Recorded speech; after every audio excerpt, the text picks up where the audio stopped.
Welcome to the Power Play YouTube channel. Thank you very much, Jack61. It's great to be here, and boy, do we have a treat for you today. On today's podcast, it's a special podcast. Normally at this time, we do a Reading with the Crew podcast, but we're going to put Mr. Kratz aside for at least a week, right, guys? So don't be depressed. We'll get back with the Reading with the Crew. But what I like to do today is a special presentation, and it really is very exciting, in my opinion.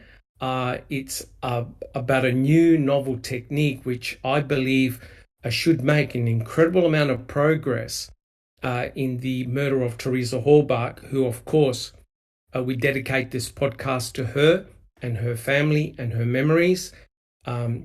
It's very likely that on October 31st, 2005, Teresa Halbach was brutally taken. And all of us here on the panel believe that both Stephen and Brendan Dassey were wrongfully convicted and placed in prison for something that we all believe that they didn't do. However, we're not shy. We ask the tough questions, right? Right, guys? We don't hide. We go where the evidence takes us, good or bad, right? And that's very important. So thank you so much for joining us in chat. It's great that you're all here. So before I start the podcast, if you enjoy what we do, please subscribe. And Jack61, I believe we've picked up a few more subscribers, which is awesome. So thank you so much. Thank you so much. Our channel is growing really, really healthily, and that's awesome. If you enjoy our podcast, please give us a thumbs up. That helps with the YouTube algorithm. And the more money that we earn from our YouTube videos, we put it straight back in the community, right? Everyone here on the panel and others as well, I do all this for free, right? And we spend our money judiciously. And we get a lot of documents. Jack61, Sunshine Christina, and others work very, very hard to get those documents and put them up in our library for research purposes, which is awesome. So we also like to thank all of our super mods and our mods, and everyone here who's come in chat today, which is fantastic. So I'm not going to waste too much time because we have a lot to cover. But the good thing is, guys, don't be scared. I'm going to try and make it as simple as possible, what I'll be talking about today. Put your questions in chat, and we'll try and answer the questions as best as we can. So not to waste any time, I'd like to welcome my esteemed panel members. Thank you so much for joining me. We have Jack61. How are you coming along? Doing very well, Doc. Thank you very much. In the frozen wasteland of Southwest Michigan, as it is right now. So anyway, doing good. Fantastic. And next we have Neverly. Welcome, Neverly. Thank you, Dr. Silkman. Welcome yourself. Hi, Jack, Alice, and Cherie. Everybody in the chat as well. Doing well. I'm really excited about this podcast. I got my pen and paper ready. Did somebody forget to tell you you're doing the podcast? Oh, no. In that case, we'll talk about hair products. Well, yeah. Thank you very much, Neverly. Next, we have Alice. Alice, how are you coming along? I'm good, Doc. It's cold and windy. Not wet today, but it's cold and windy here in Bonnie, Scotland. But looking forward to this podcast and see what presentations you've got for us this week. And hi to everyone in chat. It's great to see you all. Fantastic. Thank you so much, Alice. And next we have I Don't Recall. How are you coming along? I'm doing well.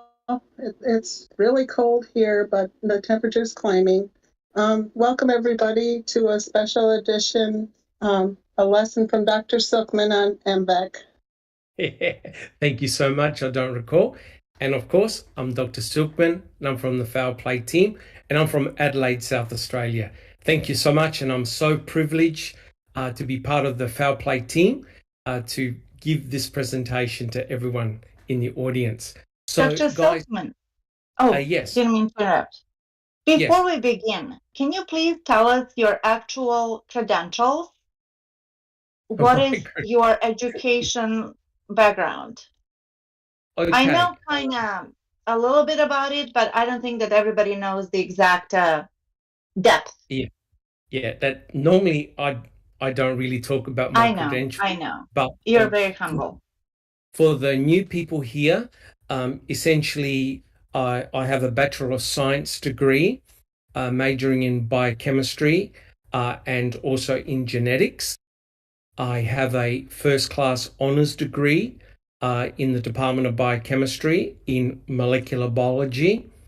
Then I went to the Women's and Children's Hospital and I did my PhD, my doctorate in molecular genetics.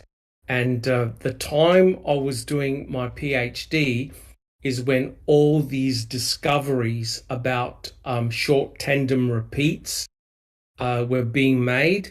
And these short tandem repeats, of course, are now used in identification purposes, exactly the techniques that Cherie Colhane and also other laboratory technicians used. So I was around, I was doing my PhD in that field back in the mid-80s. I also was a postdoctoral research fellow for 5 years in the Department of Biochemistry, and I have 14 refereed publications, essentially in the field of molecular biology, molecular genetics. And then I was very lucky. And then there's more. I was very lucky. I got a teaching position in the Department of Biochemistry, where I was a university academic for about 25 years. And I taught science, medicine, and biotechnology. I was the program coordinator for biotechnology, where I gave lectures, tutorials, practicals in the field of molecular biology. So I know a little bit about DNA, a little bit about DNA. And now I'm retired. And all rumors that I'm addicted to true crime, they're just rumors. I'm not addicted. Allegations, just Of course not. horrible allegations. Of course not. Correct. Correct. I could walk away at any time. Well, look, thank you very much, guys. It's an absolute privilege to be here, and hopefully I can spark a little bit of enthusiasm for what we're about to talk about today. So, Jack 61, can we have the very first slide, please? So, what I'm going to do is to break up the presentation into smaller segments, whereby I'm going to introduce what the M-Vac system is, how it was developed, what it can be used for, the importance of using that technique in true crime applications. Then we're going to look at the Theresa Horbach, the investigation. And I'm going to put up a lot of pieces of evidence that now can be retested, and not by conventional methods, but by using the M-Vac system, right? And then we'll have a general round the table discussion, and we can look at other cases as well, and where this technique can actually lead us today. So guys, the title, and we're casual. You can ask questions at any time. You can interrupt. No problems at all. But look, guys, welcome to everyone who's in chat. Great to see you here. Now, the title of my presentation is, Can the M-Vac system recover crucial trace DNA evidence in the 2005 murder of Theresa Horbach? And as you can see, the subtitle is, Was the key DNA evidence hiding in plain sight? And I'll tell you what, when I researched this area, I just could not believe that this has not been done, right? This is ripe for the taking and so, so important. Now, before we continue with the M-Vac, with the presentation, guys, do you realize that every hour, do you know how many skin cells you lose? Does anyone in chat or the panel know how many skin cells you actually shed per hour? Anybody got any idea? No guesses? No guesses? Alice? Millions. Well, actually, it's around about 40,000 skin cells per hour, right? And that's a very important point because our skin cells are replaced all the time from our body. So wherever we go, we actually are shedding millions of skin cells per day. Now, our skin cells contain a nucleus, which means you can extract DNA from those cells, right? So keep that in mind. Jack 61, are we able to see the second slide, please? All right. Now, molecular biology has actually been used in the Teresa Halbach case already. And I did a presentation of this, and it's done really well. It's approaching 2,000 views, which is fantastic. But a research team looked at the age of the blood that was present in the RAV4, the blood that actually belonged to Stephen Avery. And they used a technique known as DNA methylation, right? So they're able to work out an epigenetic age of the blood. And this research team, what they did was they looked at the seat cutting on the passenger seat, and they were able to age the blood. That DNA from that blood belonged to Stephen. It gave Stephen Avery's genomic DNA profile. Neverly, did you have a question? No. I'm listening. Okay. Yeah. So molecular biology techniques have already been used in this case, right? And this research team proved that the blood that was present on that seat cutting, the passenger seat cutting, was not from the 1996 purple top tube. The blood, the age of the DNA appeared much closer to when Stephen's age, when he was in 2005, when the murder took place. Very, very interesting. So, Jack 61, can we have the next slide, please? Just a quick. Yeah. Yeah. Didn't you do a presentation on this, on aging of the blood? Yes. So Okay. the presentation, guys, is on YouTube, right? I didn't even do a presentation like this. I just did a simple PowerPoint presentation, no fanfare, no hoo-ha, nothing. I just put it on YouTube, and it's got a lot of responses and almost 2,000 views without any advertising at all. So it's check it out, guys. It's on our YouTube channel. Jack 61, do you have a question? I do, and I'll be sure to link to that in the video description to that your presentation on that.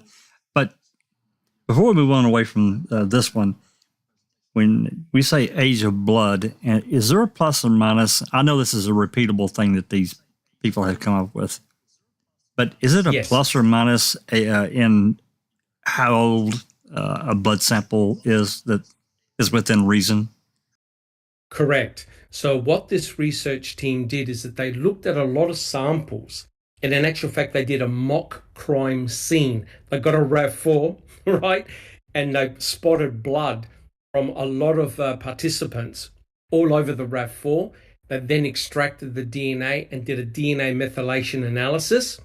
So they knew the age of the participants, right? What they found, Jack 61, was that there was a plus or minus 10-year difference, right? Plus or minus 10 years. So in other words, if they got someone that was 30, potentially the epigenetic age of that individual could have been between 20 and 40, right? They're the outliers. So, Gotcha. yeah, when they tested Stephen's blood, it came back to, I think, around about 9.4 years or 9.2 years, which is in the upper boundary, but still statistically significant. Within reason. Right? Yeah. Yeah. Within reason. So if the outlier was, say, 20 years, 25, then there's an anomaly with that sample. So they did a lot of statistics, and they showed that even though it was around about 9.2 year difference, it was below their 10-year threshold, right? And someone in our chat actually contacted the researchers who did the DNA analysis, and they actually did the genomic DNA profile from that DNA, and it came back as Stephen Avery's, right? So there's no question on that seat cutting, the passenger seat, that is fresh blood from Stephen, right? There's no dispute. Guys, we're all cool? We're cool. Yeah. Okay. Yeah. Yes. So Thank you. Thank you, Doc. That gives me a good answer. Thank you. No problems at all. So, by chance, I checked out this channel, and if you haven't checked it out, really do. It is a real excellent channel, Duty Ron, and he does a lot of true crime podcasts. He's a retired detective, and he normally comes on with other experts in the field of forensics. And he just happened to be doing a podcast talking about the Brian Koberger case, right? The Idaho 4, the murder of those 4 young people. It's a shocking tragedy. And basically, the talk that he presented was entitled, "Can the M-Vac Strengthen the Evidence?" And I listened to the podcast, and I thought, oh my God, this is brilliant, right? So in other words, can the M-Vac system be used to enhance evidence? And I'm thinking, okay, can the M-Vac system be applied in the murder investigation of Teresa Halbach, right? And Judy Ron invited questions, right? We had to put in some questions, and I was very lucky. If we have a look at the next page, Jack 61, the actual executive, the CEO of the company, of the M-Vac company, he was on the podcast, and they read one of my questions. They read one of my questions out on the live, and they mentioned the foul play team, which is great. Oh, that's awesome. I also listened to this, Dr. Silkman, and there was like 3,000 people in the chat, and they picked you. That's awesome. There was a huge number of people in chat, and that's fantastic. And, if anyone wants to talk about DNA, here I am. We can discuss anything that you want, but it was great to get that acknowledgement and have my question read out. So this gentleman here is very, very important. So Jack 61, can we have the next slide, please? All right. So what we're going to do is we're going to ask the question, what is the M-Vac system and how is it used in DNA forensics, right? Now, the funny thing is this. If you know how to operate a vacuum cleaner, you can operate an M-Vac. It's as simple as that, right? It's an amazing piece of kit, right? So if you know how to operate a vacuum cleaner, welcome to forensic science, guys. You're there, right? So Jack 61, if we can have a look at the next slide. All right. So the actual founder of the M-Vac system was a gentleman by the name of Dr. Bruce Bradley. Unfortunately, he passed away from cancer in 2009. But his son, as you can see here, Jared, is now the CEO of the M-Vac company. So what was the M-Vac system actually used for?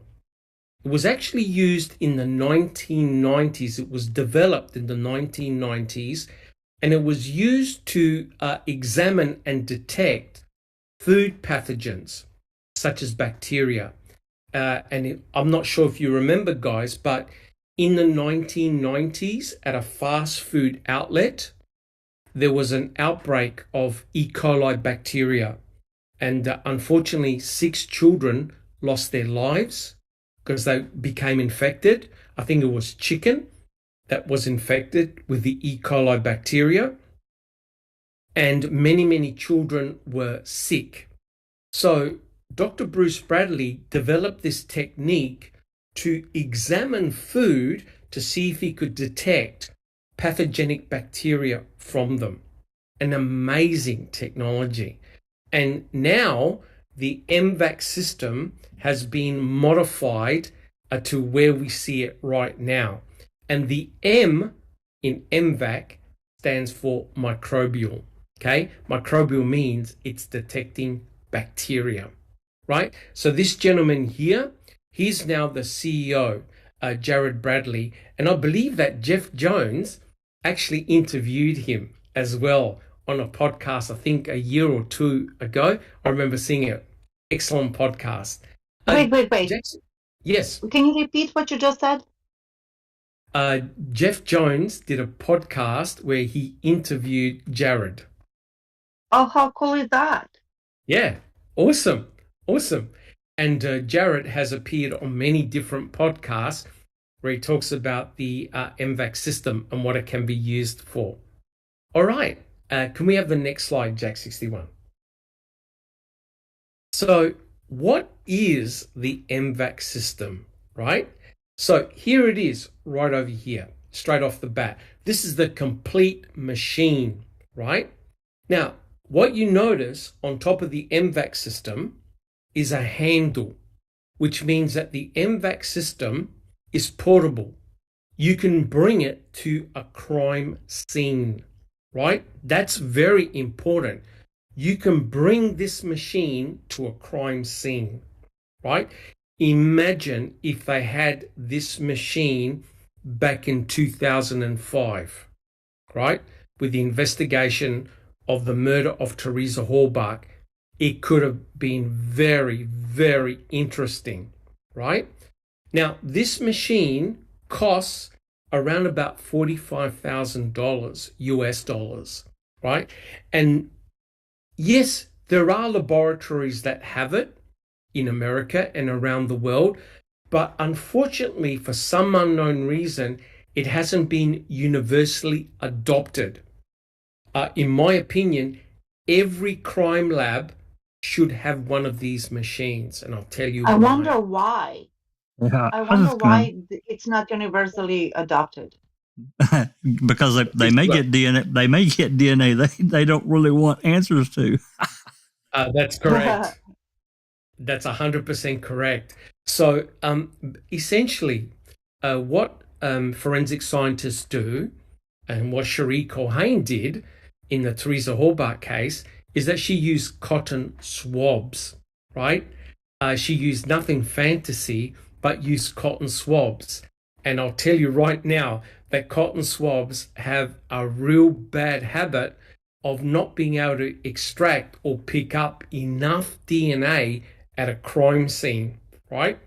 This machine is a complete game changer, right? And I think Jack 61 hit the nail on the head. A lot of people don't want to use this machine because it may give an answer that they don't want. Right, guys? Right, Jack 61?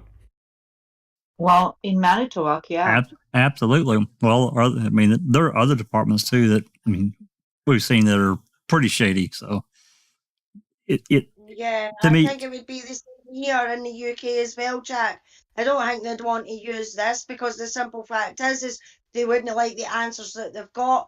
I mean, we'd love to use this on Luke's case. You know, there's still 122 items that haven't been tested. Imagine what DNA that we could get out of that, even on some of the stuff that has been tested already. You know, but it's a lack of control. It's a lack of control, right, Alice? Yeah, yeah, Correct. definitely, Correct. definitely. If they've got I their know. eyes set on somebody and then they use this machine and it comes back that it's no them at all, then that's their whole case out the window, you know, and that's probably why they're fighting against it with the West Memphis Three. They'll fight Correct. against it. Kathleen wants to try and use it for, say, the RAB or something like that. They're going to fight like hell because they know that this could prove them wrong and they're not going to want it to be proved wrong. Correct. Someone would like to read out who's in our chat and just say hi to everyone in chat? Who would like to do that? Who's in our chat at the moment? Yeah, I can do that, Doc. We've got Fantastic. reactions. We've got reactions with Will. We've got Catnip. We have the lovely Neverly. We've got Rhonda SD. Jack's in there. We've got Dark Side of the Moon. We've got Kelly McCallion. We've got Case 10. Nan's Life. Donna. Our William. Andy B. Who else we got? We've got West Virginia. We've got Colette, TTM Fangirl, Rhonda SD, Donna, Nan's Life. Is that everybody so far? We've got Pete Moss. Clyde. We've got Pete Moss. Thank you, Neverly. You're welcome. Oh, we've got Colette. Sepacop. Oh, it's Sapercop just popped out. I'm away up the top, Doc, so... No worries. Oh, we've got Tempilius as well. He's joined us. Fantastic. And sure. Thank you so much. Thank you so much, guys.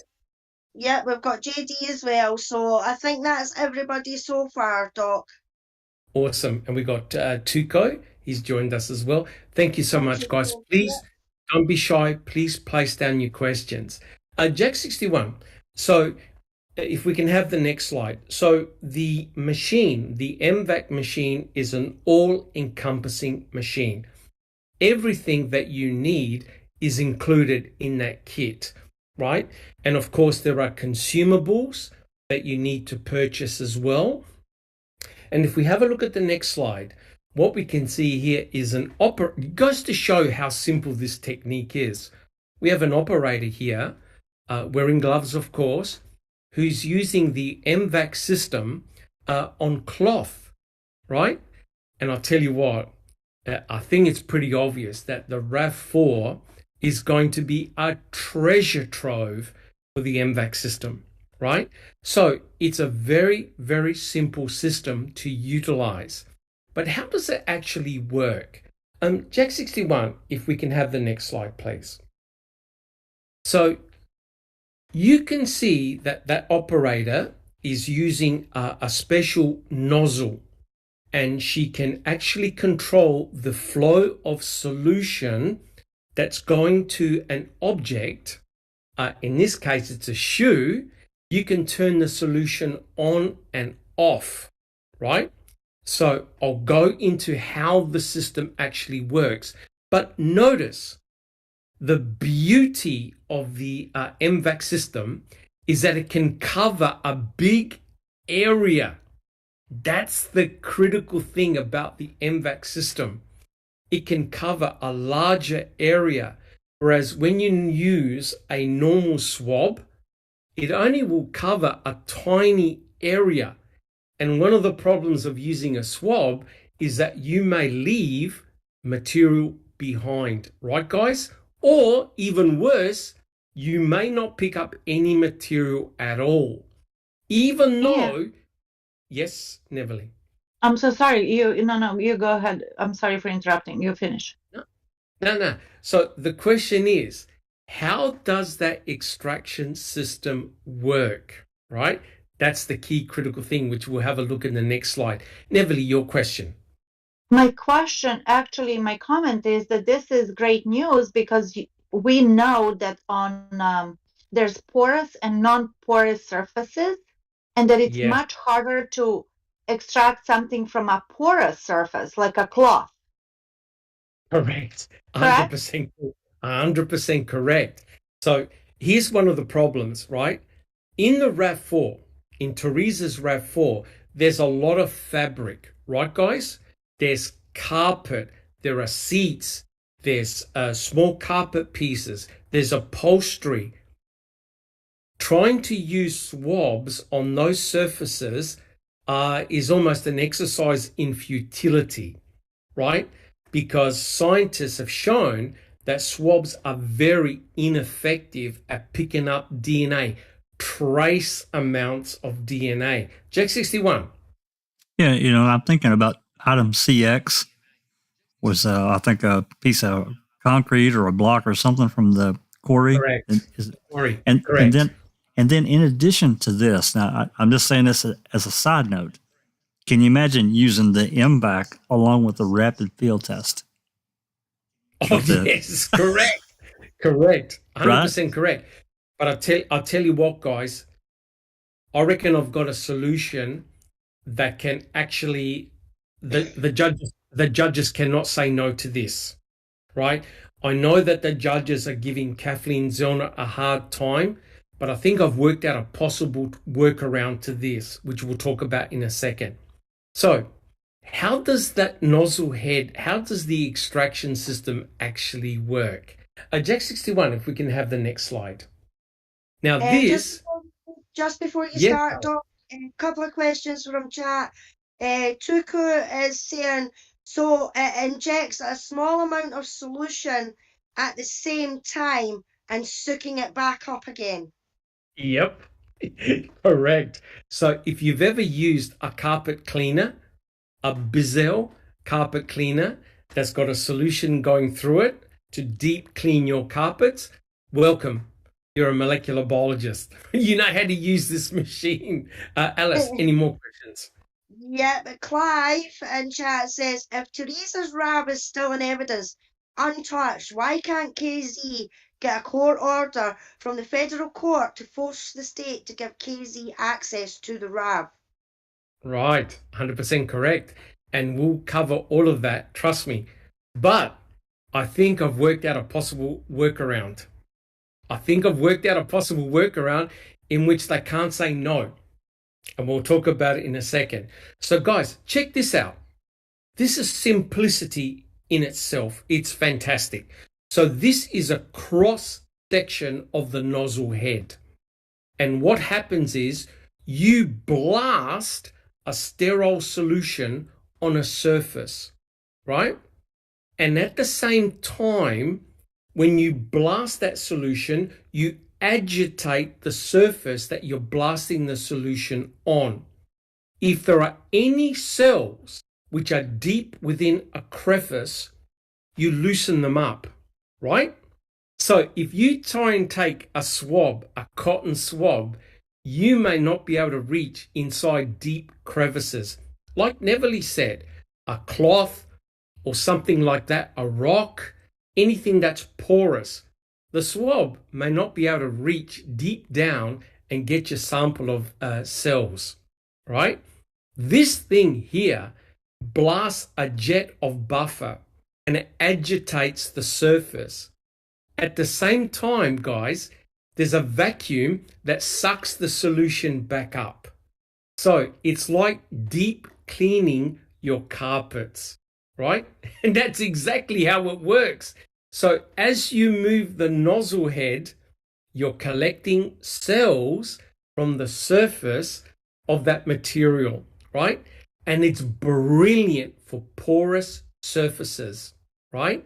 So as you're vacuum cleaning the area, spraying a solution, you're loosening up all the debris and cells which are present on that surface, and you suck it back up.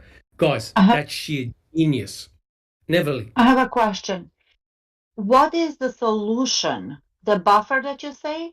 What is Correct. that solution? Anything special or? No. It's the buffer that you use is sterile, right? That's important, which means it's like sterile water or sterile normal saline or? It's a special buffer. It doesn't have to be anything too fancy. Basically, it's a buffer, a solution that's buffered at a specific pH, and its job is to loosen up the surface of where you've got the nozzle head, right? And remember I showed you the bag that was on the left-hand side of the machine? That's the buffer solution. But we'll talk about it in a sec, right? We have a question. Yes. Clive Coolidge says, if the RAV4 has been washed, does M-Vac still work? Yep. Yes, it does. Yes, That's it awesome. does. Because here's the kicker. Right? Everyone thinks that Brian Koberger has detailed his car to get rid of forensic evidence. The problem is you can't hide all the cells. Like if he murdered now only speculating, if he had murdered those 4 young people, he very likely has blood on him, which he transferred to the car. And you only need small, tiny amounts to go within crevices that cleaning will not remove. But the M-Vac system would do a deep suction, right? Deep into a surface and vacuum it out, right? So you can remove 99% of the DNA, but all you need is to have left a tiny amount in a crevice and they'll find it. This machine will detect it. Jack 60, Neville, is that good? That answers Yeah, the that's question? good. Yeah, I have a maybe potentially stupid question. No, Forgive they're not me. stupid questions. Well, this one may be. Can you use this on skin? Yes, why not? Why not? But I mean, why would you use it on someone's skin? Potentially, know. I mean, yeah, unless if they were dead.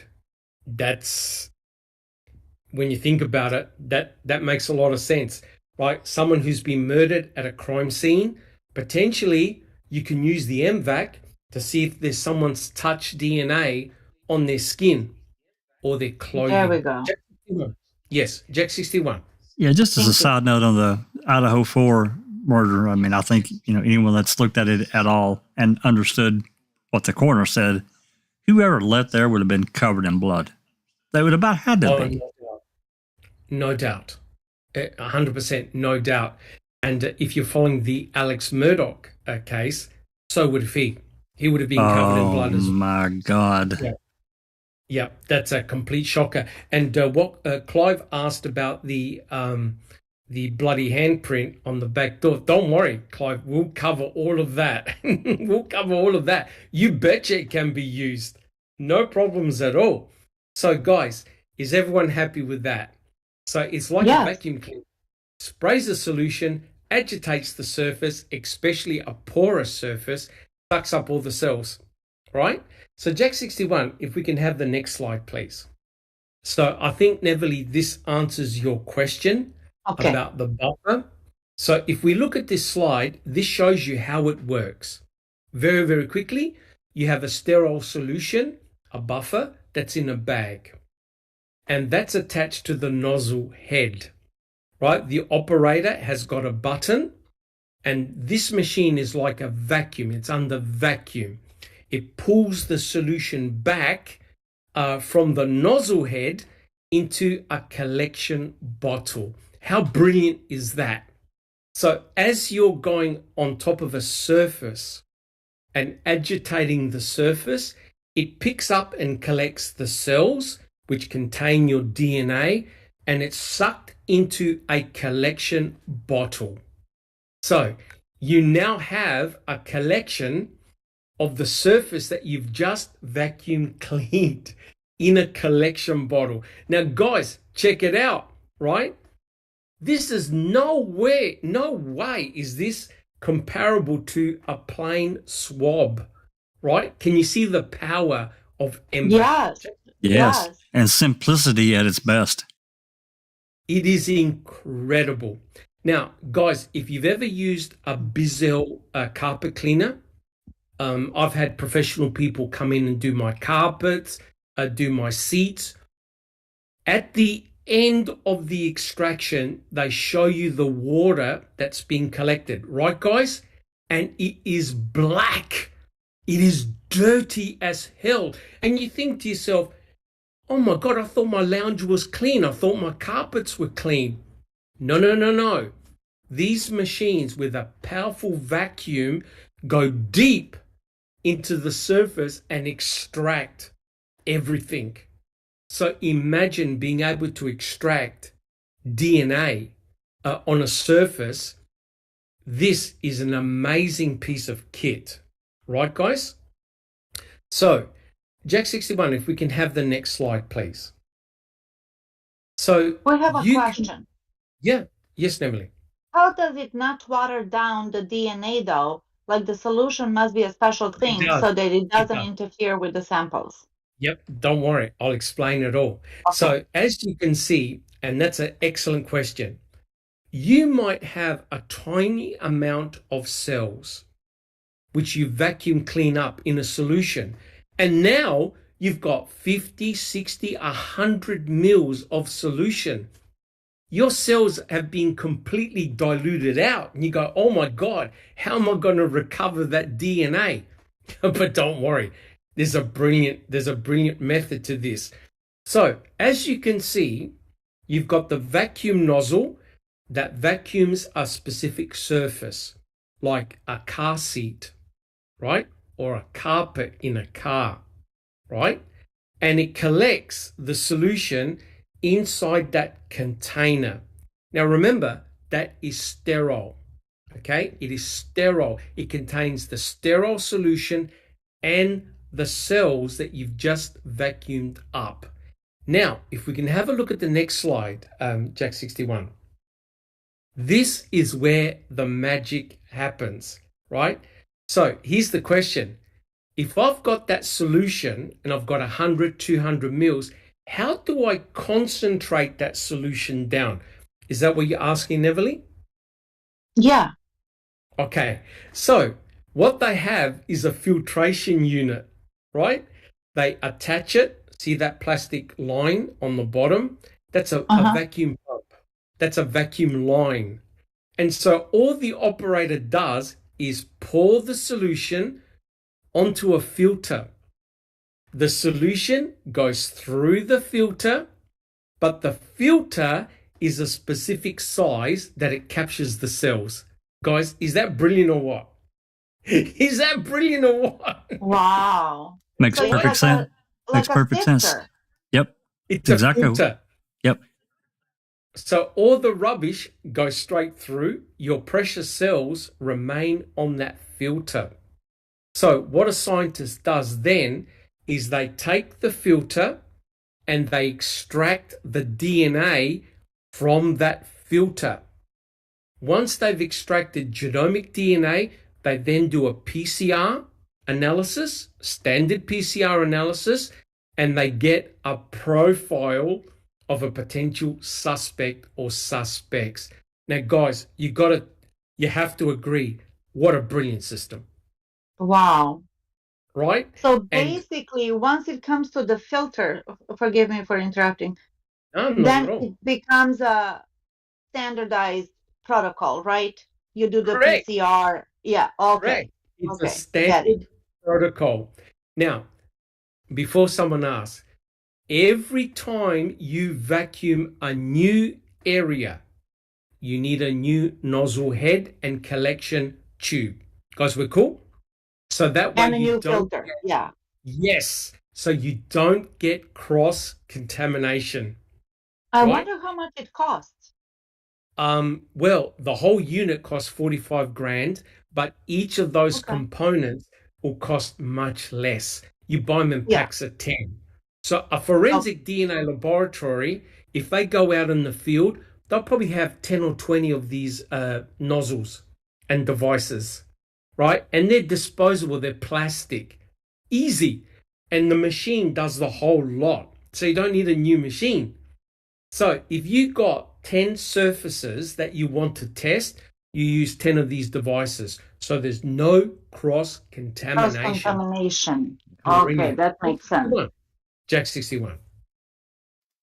No. I was just thinking in my mind, the cost associated with that. But it's plastic, a plastic nozzle, a new line, a new plastic or whatever type line, flexible line. To me, that and a filter would all be relatively inexpensive. Yes, correct. The most expensive part is the machine, the vacuum machine. Yeah. Correct. All the rest is just plastic and disposable. And the good thing is, use the same solution bag. That's sterile. All you do is you attach a new device, boom, away you go. So that sterile bag of buffer, you can use it for multiple applications because the flow of the solution is only one way.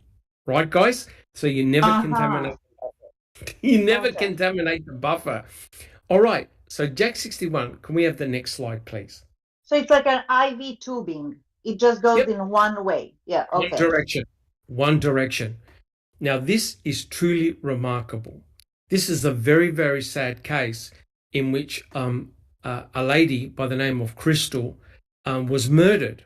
And she was only 17 years old at the time. And she was struck in the head using rocks. And her body was found at the side of a river.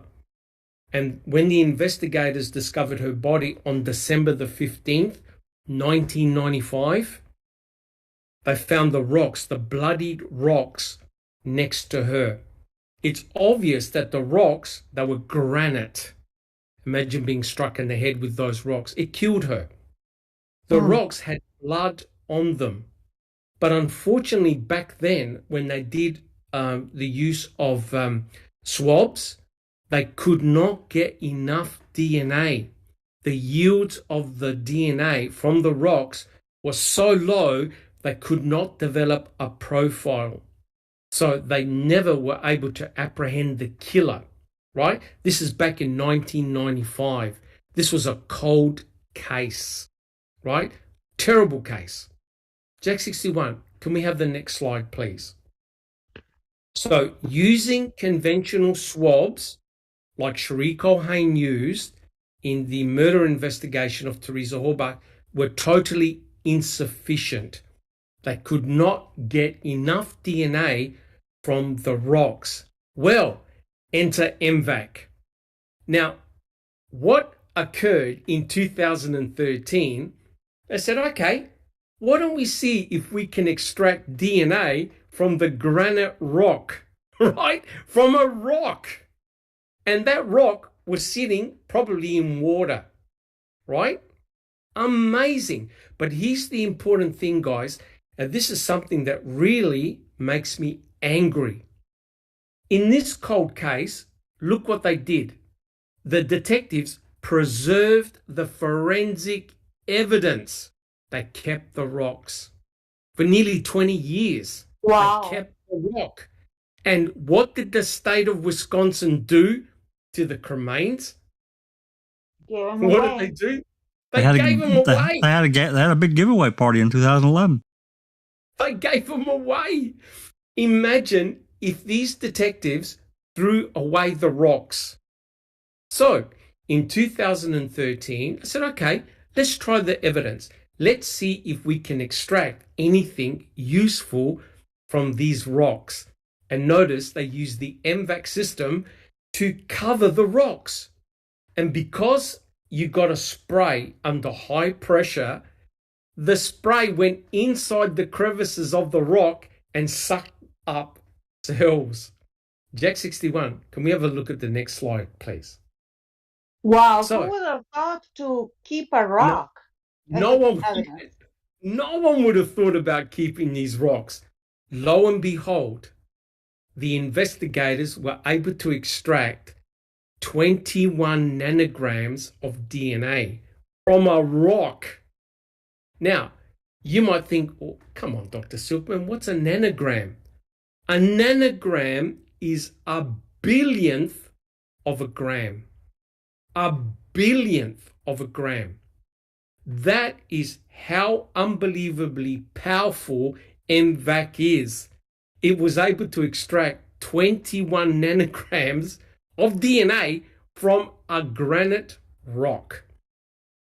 Now, it just so happened that all they needed to use was half a nanogram for PCR, and it worked. They got a full profile, genomic profile, and they found the killer 20 years later. Right. They found the killer 20 years later. That's they amazing. Got his genomic DNA profile. That's amazing. What do you think about 61? It's amazing. It just blows me away. Right? Yeah. And I think about all the evidence in our cases that we're after, and I think, okay, we got a lot of shit that we could really test. Oh, yeah, which we're going to do in a second, right? We're going to look at the forensic evidence that has never been M-Vac. Now, if they can extract 21 nanograms from a rock, imagine what they can extract from a RAV, right? Gallons of DNA, right? And so this is proof positive that evidence that's been preserved for a long period of time is still viable for M-Vac.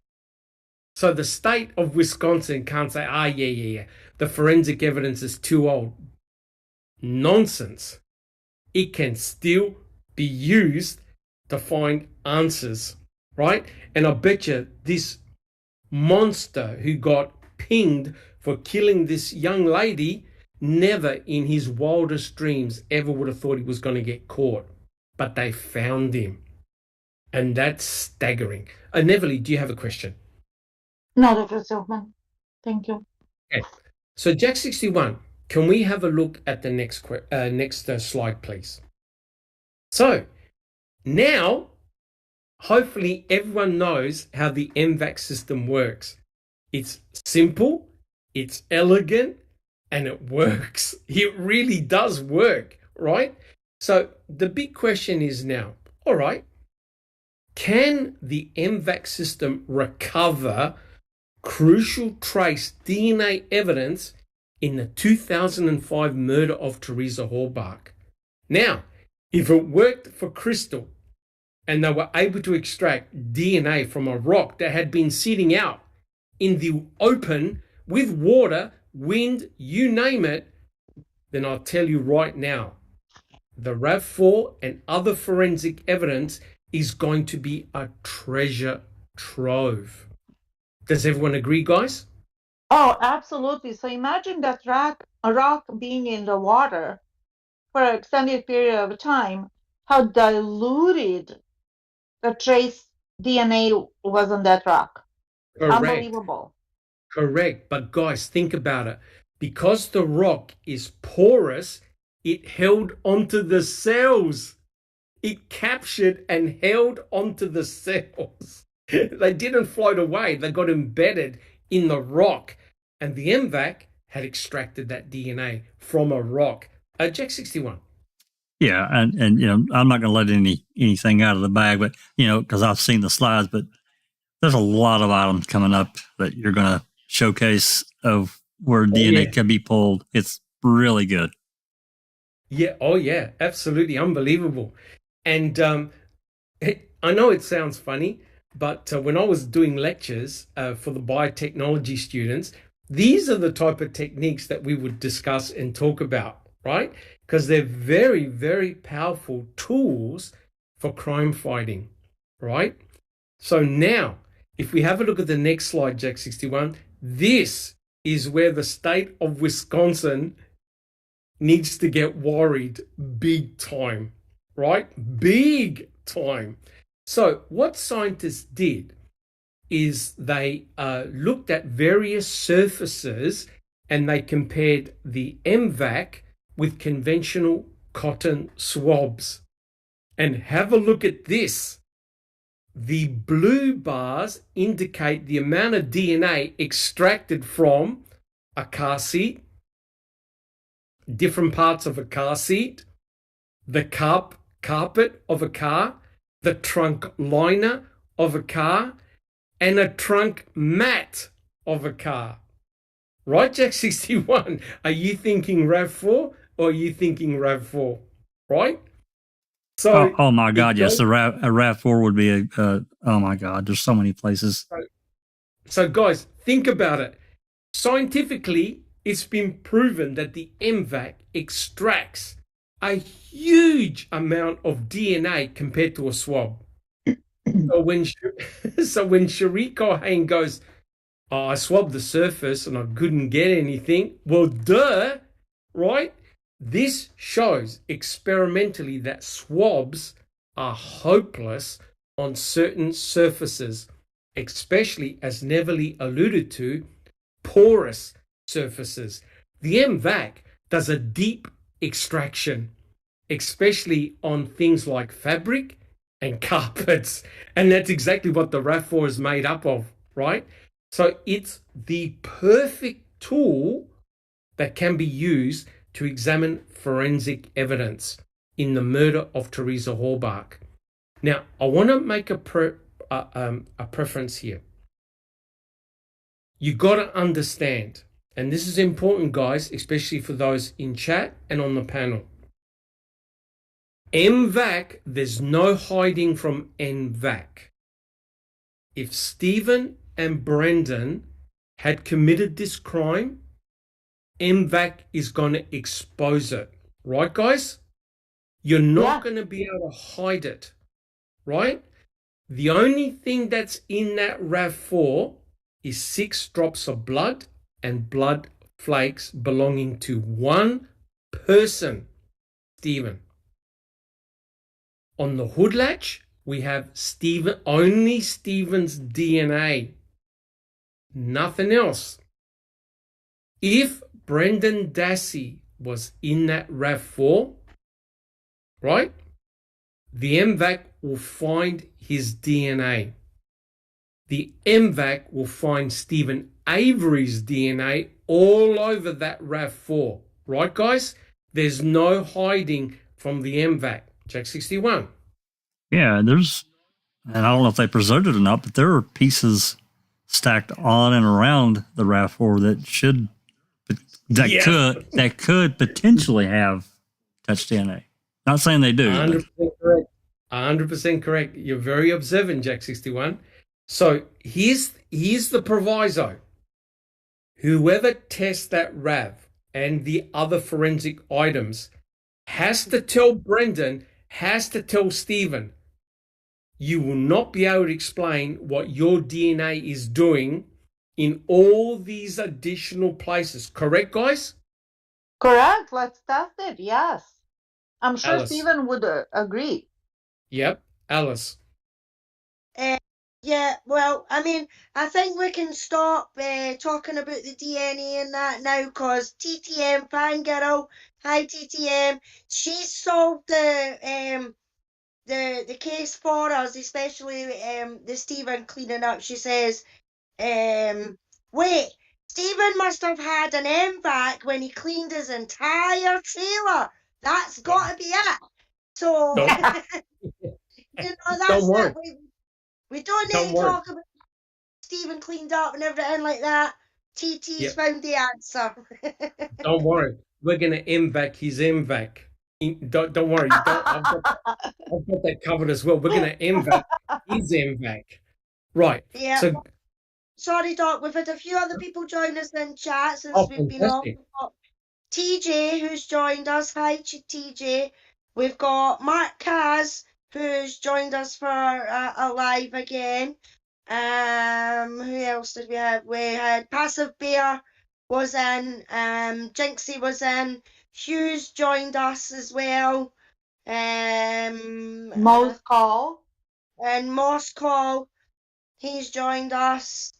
Mark Kaz. Yep, we got Mark. Yep. And I think our William, he's joined, and Ronald as well.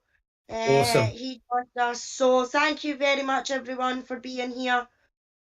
It's a real And pleasure. everybody is really loving this presentation, Dr. Silkman. Thank you. Awesome. Fantastic. So Jack 61, if we can have the next slide, please.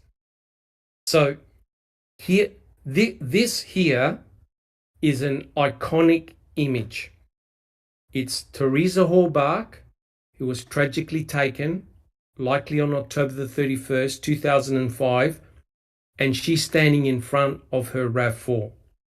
What you notice, the blinker light is still there, right? It's still in the bumper. The blinker light is still there. Regrettably, she's standing in front of the most important piece of forensic evidence in this entire case. Right, guys? That RAV4 is central to this case. It is. That RAV4, It really is the case to me. that RAV4 is the treasure trove in unlocking to what happened to this poor lady. Alice. Still unmiked. Hi, Jinxie. Yeah, I thought I got you earlier, but hello, Jinxie. Welcome. We have And, a question from Tawanda. Yeah, read it out. If you can. Tawanda is asking, sure, how hard would it be to separate numerous people's DNA? So in other words, if you mean if you had a mixed profile? Yes. Okay. Actually, not too difficult at all, as long as you knew who the contributors were, right? Now, the good thing is this. Cherie Cohane obtained standards from just about everyone on the salvage yard, right? Stephen, Brendan, Bobby, Mama Avery, Papa Avery, Chuck, Earl, and she also has Teresa Hallbach's DNA profile as well. So hence, if their DNA is in a mixture, you'll be able to, a computer will be easily able to separate it because you get a mixed DNA profile, right? So because you have their DNA standards, you know exactly what alleles they have. So hence, if there are two profiles there, you can separate them, no problems. But where it becomes interesting is if you have a profile that's unknown, right, guys? That was JD's question, actually. What happens if it pulls up a totally different person as the killer? Oh, don't you worry about that, right? How do you think they nabbed Brian Kohlberger? They did familial DNA analysis, and they worked out that the DNA they got from the trash is the father of whoever left their DNA on the knife sheath. And you could use familial DNA analysis if you have an unknown profile to determine who's related to that DNA profile, right? So there's no escape. That's exactly how they found the Golden State Killer in California, right? He was on the prowl for 40 plus years. They tracked him down using familial DNA analysis. They had his profile. They didn't know who left that profile at the crime scenes. They traced it using familial DNA. So guys, can they separate multiple profiles? Yes, they can. Can they potentially track an unknown DNA profile? Yes, they can. Right? So let's get that RAV M-Vac. All right, guys? So yes, this piece of forensic evidence, the RAV4, is crucial. But don't worry, there's a ton of other pieces of forensic evidence that are just as important as that RAV4. Jack 61, if we can have a look at the next slide, please. So, as you know, Teresa Hallbach's RAV4 was found on the Avery salvage yard on November the 5th, 2005 by Pam of God. And Jack 61 made a very important point. That RAV4 was partially hidden, right, guys? It was partially hidden. And have a look. You've got a hood. You've got other components all around the RAV4. All of them can have touch DNA. All of them can be M-Vac. So if the state has preserved those items, and remember, guys, on the hood of the RAV was a box, right? A porous surface, perfect for M-Vac. So what I would do, hey, you don't even have to go to the RAV. there were items that the perpetrators or whoever hid the RAV used and had to have touched with their hands, which meant they could have left touch or trace DNA on those items. Jack 61.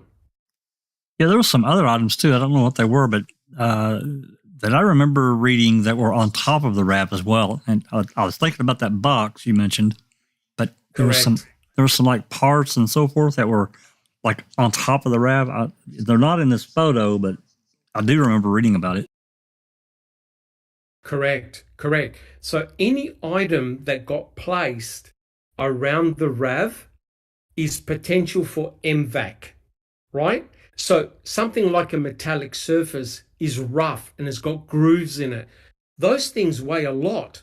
It meant that somebody or several people had to have picked them up with their hands, M-Vac them, right? Do you detect Stephen's DNA?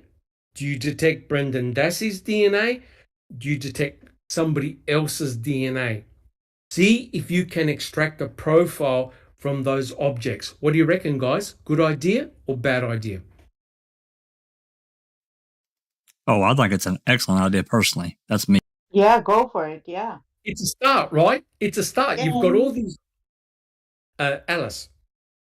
No, just agreeing with you, Doc. Yeah, I mean, that's exactly the type of thing. I mean, especially the wood that has been put on the bonnet.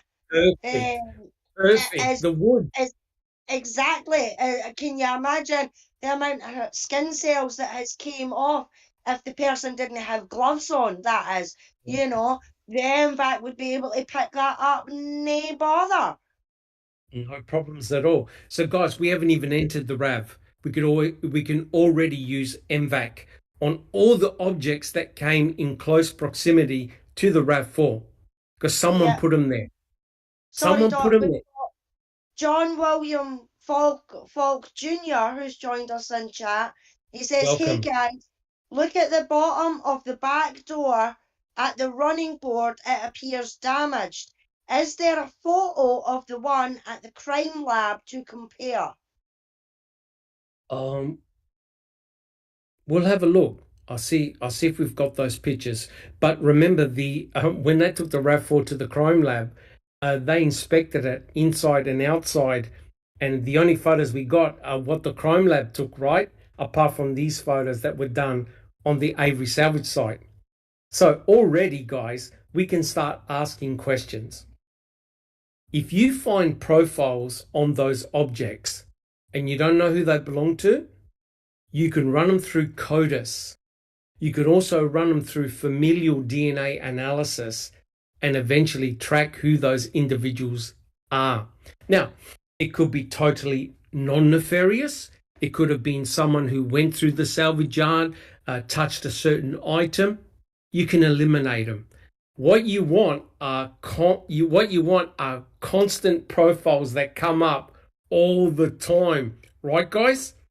Then someone cannot explain why their DNA is around the RAV and in the RAV. Correct, guys? Yeah. No one, you can't explain that.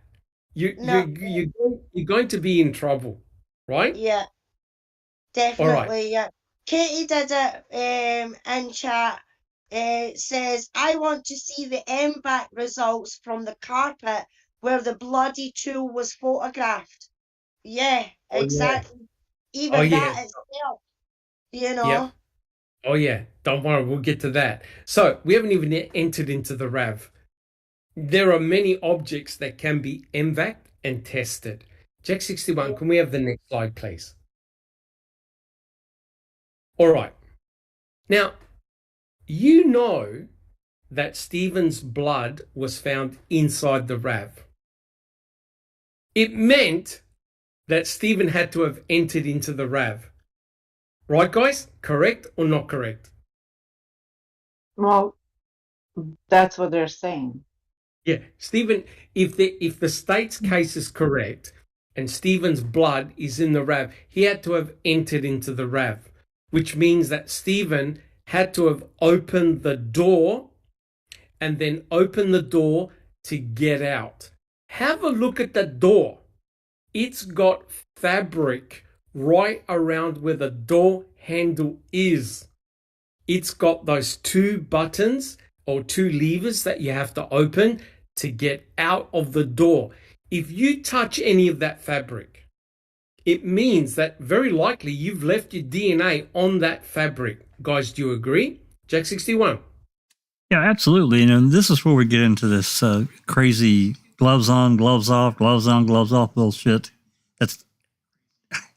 It's unexplainable. Correct.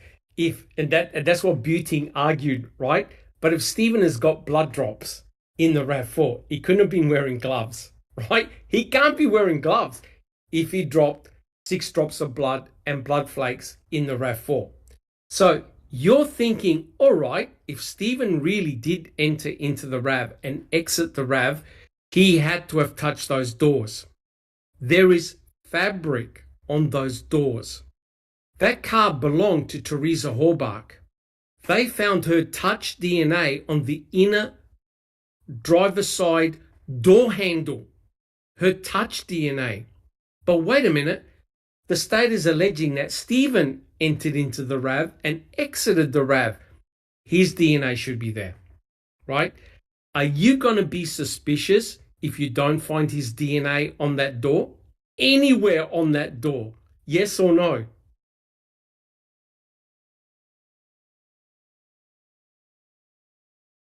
So if you can't find his DNA... I would be very suspicious if I didn't find it. Very. Yeah. So the state is saying, oh, yeah, Stephen went in, Stephen went out. You M-Vac that door and the only DNA you find belongs to Teresa Horbach and not Stephen, you're now starting to doubt. You're going, wait a minute, if he entered in that RAV and he wasn't wearing gloves because he bled in the RAV, his DNA should be on that fabric or even on the handle. So M-Vac it. See what you get back. And I bet you the only DNA you'll find is Teresa's. Alice. Yeah, but even with the M-Vac, Doc, the way that door is, no matter what, if Stephen touched that door, his fingerprints would be on that handle. If he touched that door to shut the door, open the door, to get in and out that motor, his fingerprints would have been on the handle that opens the door. It would have been on the door itself, because he would have had to shut it for the outside. He would have had to have opened it for the inside for him to get in and out, to put the key in the ignition like they're saying. So even just the normal powder thing and brush that they use should have picked up fingerprints. Or smudge, or some kind of smudge. If he had allegedly had gloves on, it would have been a fucking smudge. Pardon my language. Correct. Print or something, Jack. You know what I mean? Whether it be a smudged finger or a smudged thumb or an index finger, there would have been something. So you didn't really need the M-Vac to say that Stephen was not inside that fucking motor. 100% agree with you. 100% agree with you. But imagine if Stephen's attorney says, we M-Vac'd the entire vehicle. We can't find any trace of Stephen. We can't find any other trace of Stephen. How did he enter and exit this vehicle? Right? If he, according to what Brendan Dassey said, that both him and his uncle drove the RAV4 to the pit. Right? So you can build up a strong case and say, hey, we have carefully M-Vac'd strategic parts of the vehicle to determine whether Stephen or Brendan had entered and exited the vehicle. Oh, by the way, we found an unknown DNA sample on that door, and Tuco made the point, there's your killer. Very likely that's your killer. An unknown profile, or maybe it is a known profile, as long as it's not Stephen or Brendan's, right? And that's why the attorneys have to say to Stephen and Brendan, if you entered and exited that vehicle, we're going to find you. Jack 61. I think, and moving, I know we're going to move forward through some more evidence, which is going to be really excellent. But giving the power of the M-Vac system and using it basically all over that RAV, there should be some other evidence of Stephen and Brendan inside and probably outside of that RAV, my opinion. No question. 100% correct.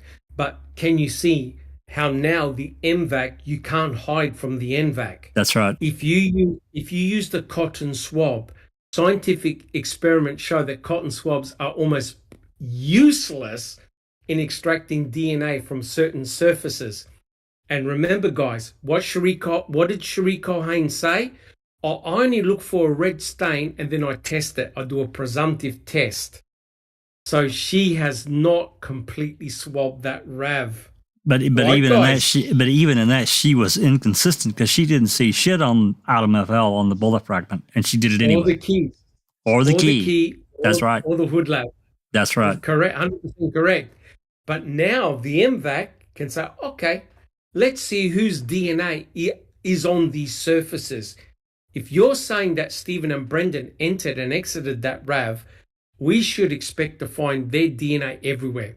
Right, guys? And they will not be able to explain it. They will not be able to explain it. And also, remember what they asked Bobby Dassey. Have you been anywhere near that vehicle? Are we going to find your DNA and your prints? And what did Bobby Dassey say? No, I've not been anywhere near that vehicle. That's right. Didn't touch it. Didn't touch it. Didn't touch it. But M-Vac doesn't care what you say. If you did touch that vehicle, if you were inside that vehicle, if you were pushing that vehicle, your DNA may have been left on that RAV. Right? And so M-Vac's sort of like the tracking in cadaver dogs. It's unbiased and doesn't give a shit. It's the sniffer dog. The M-Vac's not going to lie, right? So this is just one example. You test the door, right? All four of them. You test all the doors. There's plenty of fabric. If there's DNA embedded in that fabric, M-Vac will detect it. So Jack 61, if there's no more questions on that door, let's have a look at the next slide, please. There was a question a little while ago, Dr. Silkman. I think that it was our Andy B that he asked, could that M-Vac get the DNA from, you know how on the wheel, it's a non-porous surface. It's like not pleather, but that plasticky thing. Yes. Normally, can we get it from there? Yes. Oh, gotcha. If the DNA if you can get it from a rock. If the DNA is on that surface, it will extract it. So, in other words, you're blasting buffer onto that surface, agitating it up and sucking it back up, right? But it's going to be even better on a porous surface because it can get deep down, right? And remember what I said to you. You're losing about 40,000 skin cells per hour, right? So the longer you are with the victim, the longer you are with the victim's vehicle, you are literally shedding your DNA everywhere. Hey, Just Rhonda, thank you for joining us. Hi, Rhonda. Hey, Rhonda. So, just to recap a little bit. So this M-Vac can get the DNA from blood, skin, any cell, right? Any cell anything that contains a nucleus. Okay, nucleus. As long as it contains a nucleus, correct? Because your nucleus is what contains your chromosomes, right? And that's where they extract genomic DNA from. And like I said, you are shedding skin cells all the time, right? So, and you may also shed some hair. And there you go. Boom.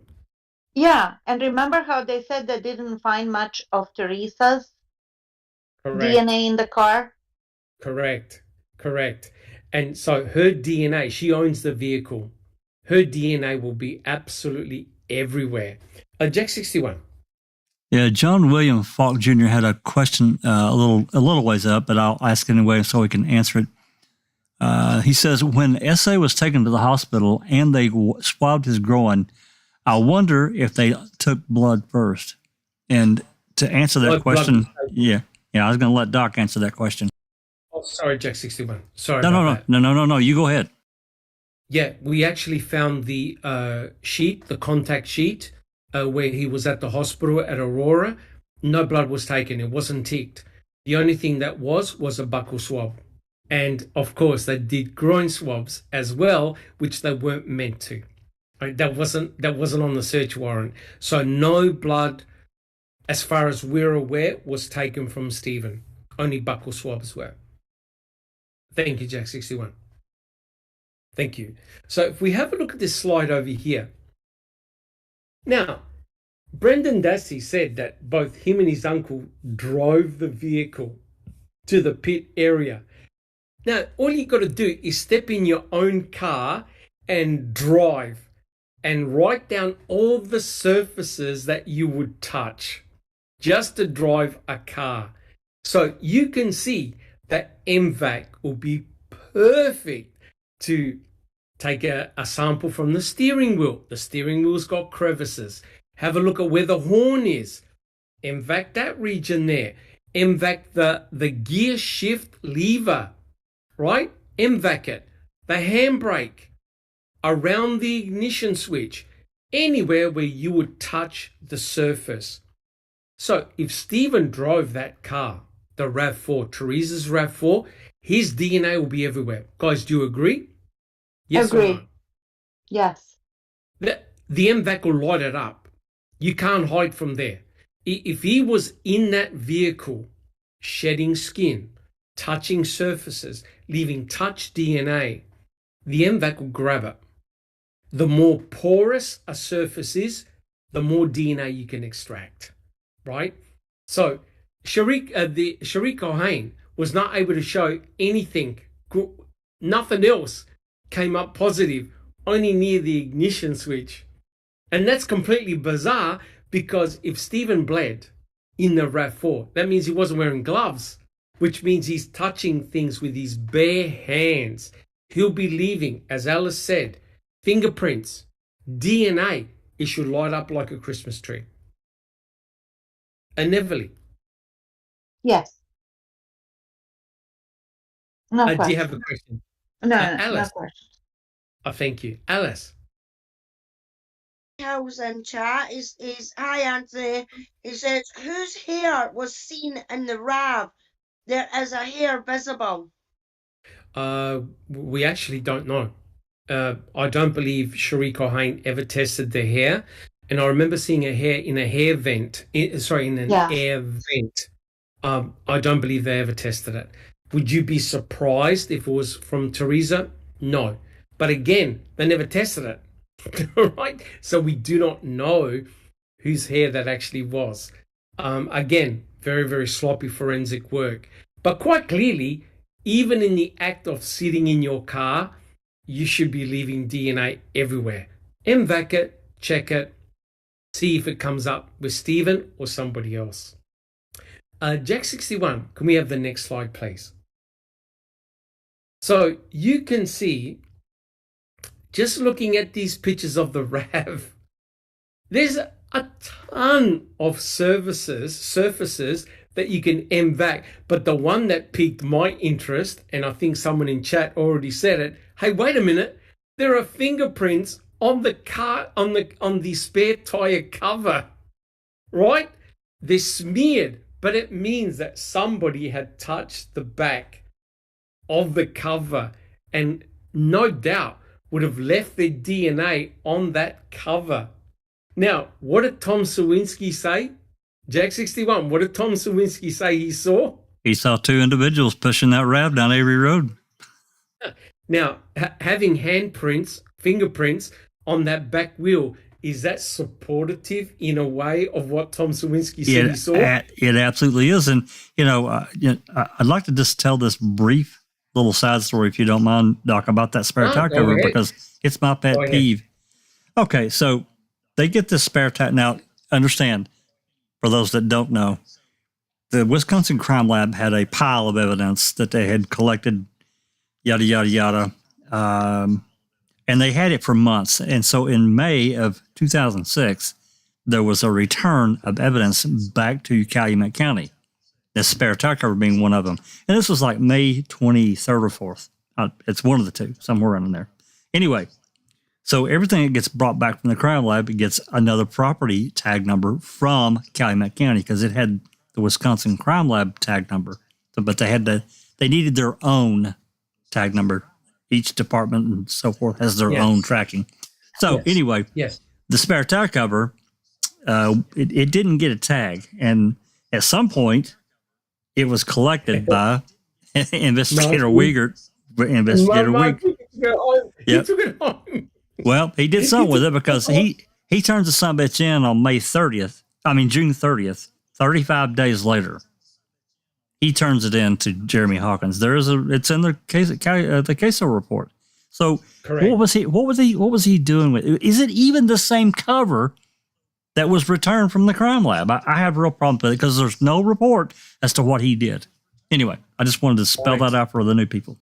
No, very, very good point. Very good point. And let's think about this, guys. Right? You've got fingerprints on that back cover.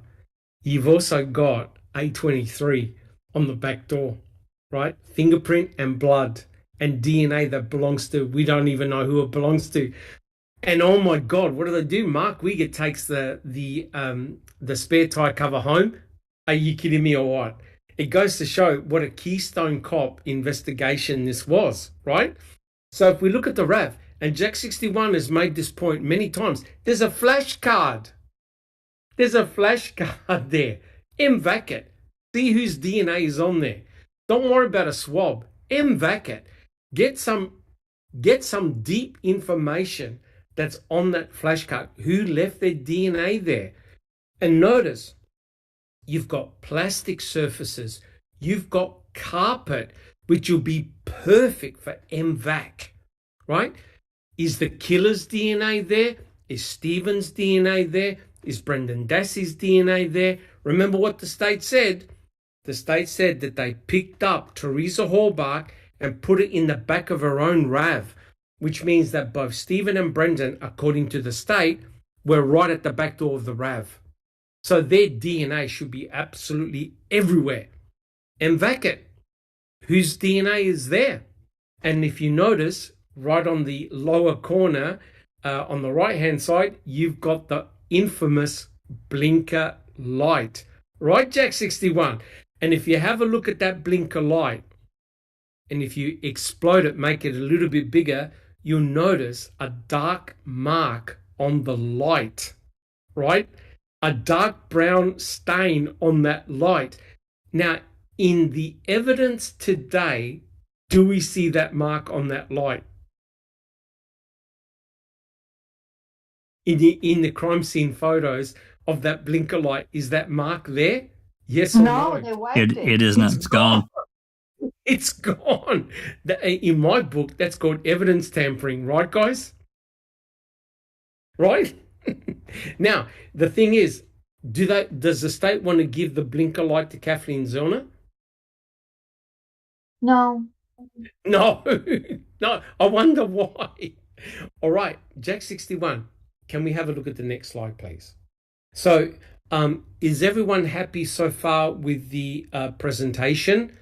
We keep on going. We're all good. Absolutely. All rocking and rolling. Absolutely. Beautiful. All right, now have a look at this. Have a look at this. This is the back of Teresa Hallbach's RAV4. And when Cherie Cohane swabbed this area, it came back as positive for Teresa Hallbach's DNA. So quite clearly, her head or some part of her body, likely her head, rested on that area of the RAV4. That would be a perfect area and the carpet to M-Vac. Because remember, the killer or killers are loading Teresa Hallbach inside her RAV4. Did the killers bleed as well inside that RAV4 on the carpet? Did they leave their DNA near that blood spot. So guys, do you agree that that area in particular will be perfect for M-Vac? Jack 61. Absolutely. All of that. Because to me, there should be, if Stephen was actually involved and did it, there should be at least one sample with a mixture. At least one. His DNA should be back there. No question. No question. So guys, can you see the picture that I'm trying to build up here? If Kathleen Zellner's experts, M-Vac, most of that vehicle and say, hey, apart from those 6 drops, there's no evidence of Stephen. And here's the kicker.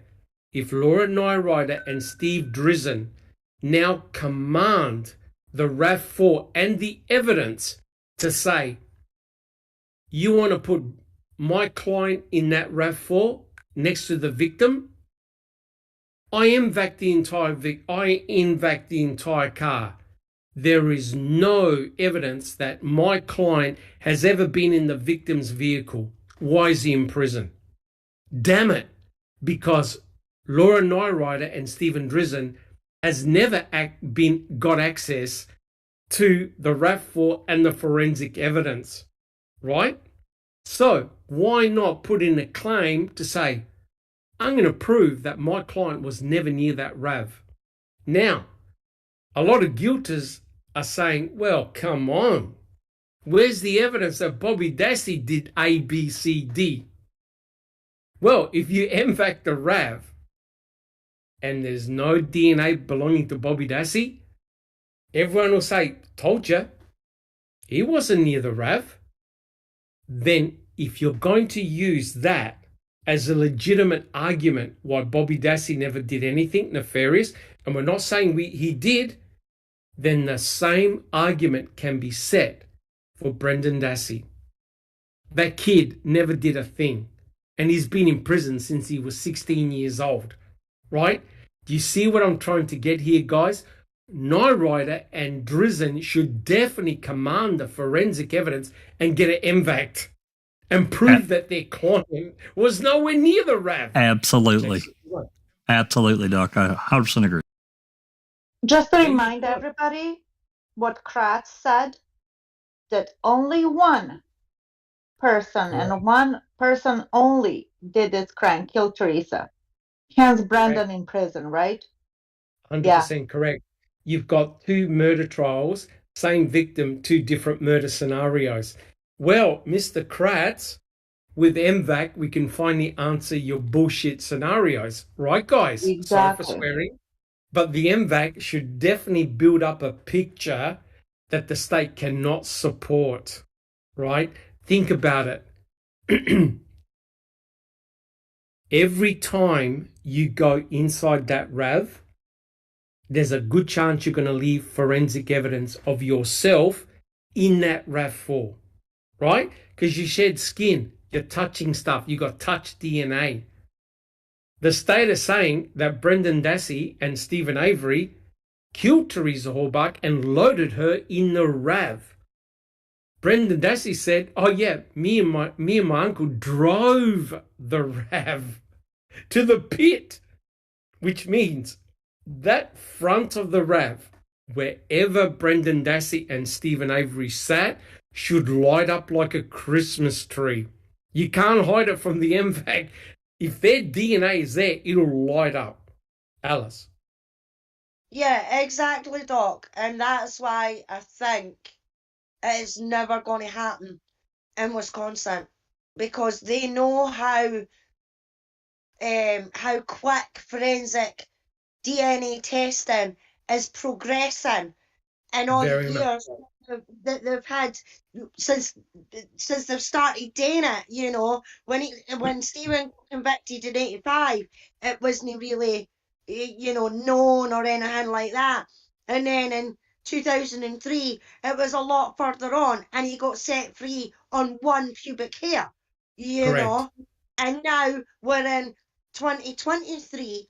And we're getting this M-Vac machine, which is another new progress and even better progress than the swab testing that every scientific lab in the globe, uses, because that's how they probably are extract the DNA, is through swabs and everything like that. And every lab in every different country in the world, you know. And then you've now got this new machine that can come and lift, 42 times more than what they From a rock. what are we What was swabbed? needed. Correct. You know, Correct. 42 times more than what a swab can actually, you know, extract. So Correct. that's unbelievable. So I think if Casey starts putting motions in to say that she wants to do this testing with the M-Vac machine, the state is still going to fight it like hell.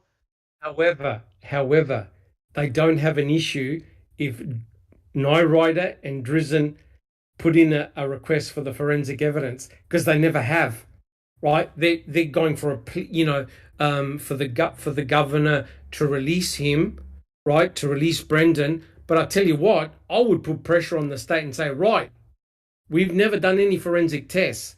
We're gonna see if my client is telling the truth. Because remember what Brendan said. Always, initially, he said, I never saw Teresa. I never saw her RAV. That's what Brendan said. Every time he got asked, he then morphed his story because I said, you're lying. So he adopted and changed the story. And remember when Michael O'Kelly said, Brendan, I want you to write down what happened that day. And Michael O'Kelly got the piece of paper and said, who's missing from here? Right, guys? And Brendan goes, Right. Teresa, I never saw her. And he goes, I can't help you if you lied to me. Yeah. There you go. Well, yeah, he got called a liar. Every time he would try to tell the truth, he got called a damn liar. He got called a liar. But Correct. it wasn't just by O'Kelly though, Doc, that he was getting called a liar. All of them. It was Liegert and Aspender and that as well. You know, Correct. I mean, especially when it came to the all right, who shot her in the head, and Brendan went, he did, and they're like, well, why did you not tell us that in the first place, Brendan? And he's like, because I couldn't think of it. If it actually happened, he wouldn't have to have thought about it, you know what I mean? Because it happened and they done it. So it would be there and printed, you know, but he actually said to them, because I couldn't think of it, you know. So, Correct. yeah, I think if Casey was, maybe even Laura and that, even if they were to put in and say, right, we want to do some forensic testing, I think the state would fight them and fight them and fight them, because this is one thing that can prove every single hole that they're in the state's case. It would blow their case apart big time, because everywhere that they say that there's blood, this, that, and this, that's going to come back and prove them wrong. Correct. And you see, when I first studied this case, like you guys, you looked at the crime scene, you go, that's the weirdest crime scene I've ever seen in my life. It doesn't make any sense. It looks planted, right? Yeah. So if the state is saying that Teresa was murdered by Stephen and Brendan and they had access to the RAV and it was those two that hid the RAV, their DNA will be everywhere. You cannot hide from it. The M-Vac will extract it, right? So therefore, if we keep on going, if we have a look at the next slide, Jack 61. Quick question, Right. Dr. Silkman. Yes. Tawanda asked a little while ago, can M-Vac extract DNA from bones? Oh. Well, no, not really. Not from really. Teresa's, but from any bones. Well, there's normally, I've seen a documentary in which they have extracted DNA, mitochondrial DNA from bones. It depends on whether the bone has been cremated, that is exposed to heat, or a person basically got converted to a skeletal frame over a period of time. They use special techniques in which they grind the bone and then they do an extraction. So you really wouldn't use M-Vac per se. You have to use other techniques to do it. Correct. Thank you. Correct. But that's not to say that the killer could have left their touch DNA on a bone, right? In that case, why not? Try it. If the killer is handling bones are porous. Maybe he left his own cells, skin cells, on the surface of those bones. M-Vac it, try it. You've got nothing to lose. So, I have a very question. good question. Yes, sir, Neville. What is the name of that test that came out about 2011 when Teresa's remains were given away? The same test that was used. That was the anti-rapid DNA. There you go. Yeah, the Thank rapid DNA. So basically today you need, there are new techniques, new PCR techniques, and the DNA doesn't have to be intact. They use special primers, which are much more effective and efficient, and they will be able to amplify up trace amounts of DNA. The state are dead scared. The state, I think Alice mentioned the West Memphis 3, they don't want the DNA tested. They don't want the shoelaces tested because they're scared of what answers are going to come up, right? Right, Alice? Yeah, they don't want to test those shoelaces just in case there's DNA that doesn't belong to the boys that got convicted and charged, and now they're released on an Alfred plea. So if we have a look at this slide here, this is important, right? Now remember, that back seat is being pushed down. You got to touch that seat, right, Jack 61? You got to put your hands on that seat to push it down. That's right. And the seat is a fabric surface, which means that potentially you should be able to extract DNA from that seat, right, at the area where Teresa Halbach's head lay. Because notice, you can see the hair there. That area there will be perfect to M-Vac. Perfect. So therefore, did the killer would have had to have put those seats down, right? So did the killer or killers leave their DNA on that seat? Whose profile do you get? So again, that's a treasure trove of material that you can M-Vac. Also, I'd like to welcome Barb. Thank you for joining us. If you've got any questions about the M-Vac, don't be scared to ask. We're here to do a thorough analysis. All right, so if we have a look at the next slide, Jack 61. All right. So this is really, really interesting. So this is the drop of blood that's on the back door frame. And what the state is saying is that the killer, or in this case, they're saying allegedly that Stephen Avery had pushed the back seat down in order to get Teresa Halbach in the back of her own RAV4. Have a look what's around that metal frame.